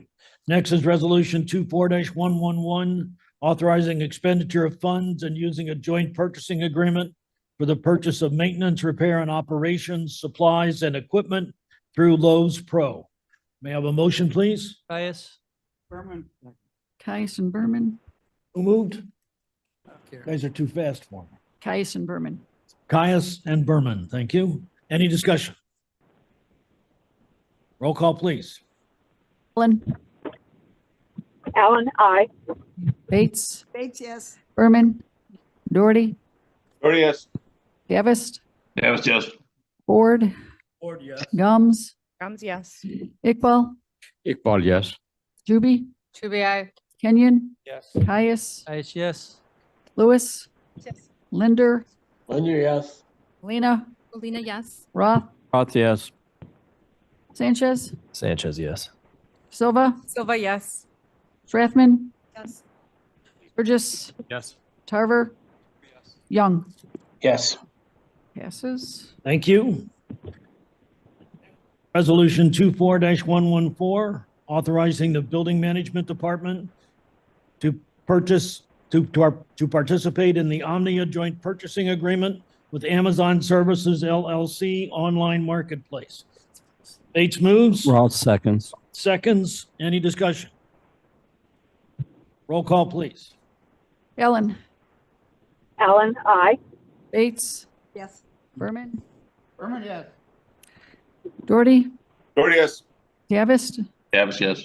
Ford. Gums. Gums, yes. Iqbal. Iqbal, yes. Juby. Kenyon. Yes. Caius. Caius, yes. Lewis. Linder. Linder, yes. Molina. Molina, yes. Roth. Roth, yes. Sanchez. Sanchez, yes. Silva. Silva, yes. Strathman. Surgis. Yes. Tarver. Carver, yes. Young. Yes. Okay, thank you. Thank you. It passes. Next is Resolution 24-165, authorizing an emergency appropriation and budget adjustment for fiscal year 24 for the upgrade of the Kane County voting system hardware, software, and related services with Hart Intercivic. Move. Guns moved. Bethman seconds. It's like- Any questions? Ms. Juby? I have a question. I was under the impression that when we had a emergency appropriation, we had to file a new form. Was it with this one? Oh, I missed it in the thing. Sorry. Thank you. Mr. Chair, Gums. Okay. Yeah, the form was completed. Any other discussion? Mr. Chair, Gums. Ms. Gumbs? Thank you. I think this was something I'd like to talk about. This is really just a housekeeping issue. I know it was brought up earlier today, and it was an oversight, or let's call it a mistake, right? I mean, that's what it was. So we're fixing it. And there's nothing more to it than that. I know there were some accusations out there, but that's not true. I think it's just dotting the i's and crossing the t's. Correct. Okay. And I just wanted to make that a point. Thank you. Roll call, please. Ellen, Allen, aye. Bates, Bates, yes. Berman, Doherty, yes. Davis. Mr. Davis. Okay. Ford, Ford, yes. Gums, Guns, yes. Iqbal, Iqbal, yes. Chuby, GBI. Kenyon, Yes. Caius, Yes. Lewis, Linder, Yes. Molina, Molina, yes. Roth, Roth, yes. Sanchez, Sanchez, yes.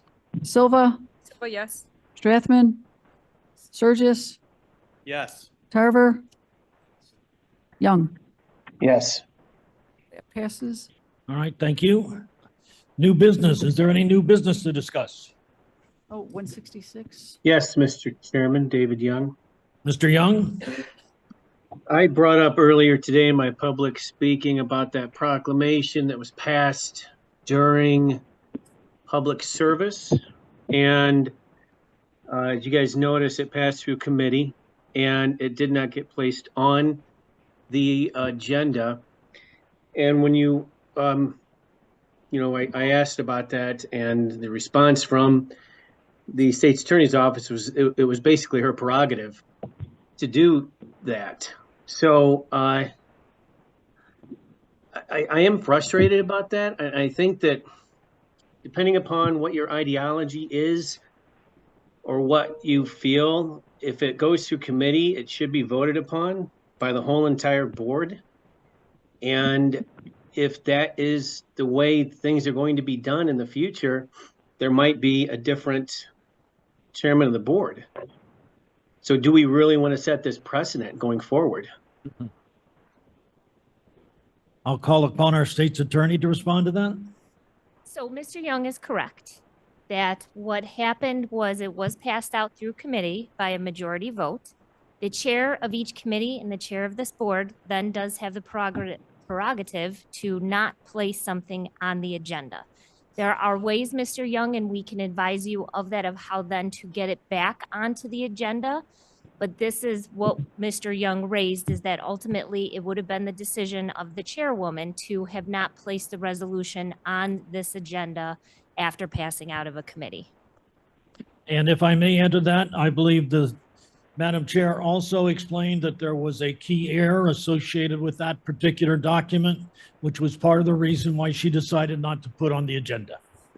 I totally disagree with you, Chairman, because she did it because of other reasons, and we don't need to argue about it. She did what she did. It was her prerogative to do so. Well, if we're not going to argue about it, let's go on. Well, I'll finish my statement then, but so you want to argue about it? Okay, go ahead, argue. It might come, I have the floor now. It might come back around. Thank you. Thank you. Next, anybody else have any new business? All right, I need a motion to put reports on file. Who treat him like that? I'm sorry, what? Why do you treat him like that? That was out of line, sir. I mean, he's asking a question. He's a new board member trying to figure this out. I mean, I don't understand that. I mean, I don't mind if we disagree with each other, but let's not be rude to each other. Well, in my opinion, he was being rude. Okay, Okay, I need a motion to put reports on file. Unanimous consent? Caius asks for Caius? unanimous consent to put reports on file? Okay, second, Well, is there anybody object? Mr. Iqbal, So you don't get a all in second. favor? Aye. Okay, Mr. Kenyon. Sure. Take a deep breath and smile. Laugh. I have one more thing to say. I would like to wish a happy Eid to any of our friends who celebrate Eid. Oh, thank Thank you. you. Thank you. Welcome. Okay, all in favor?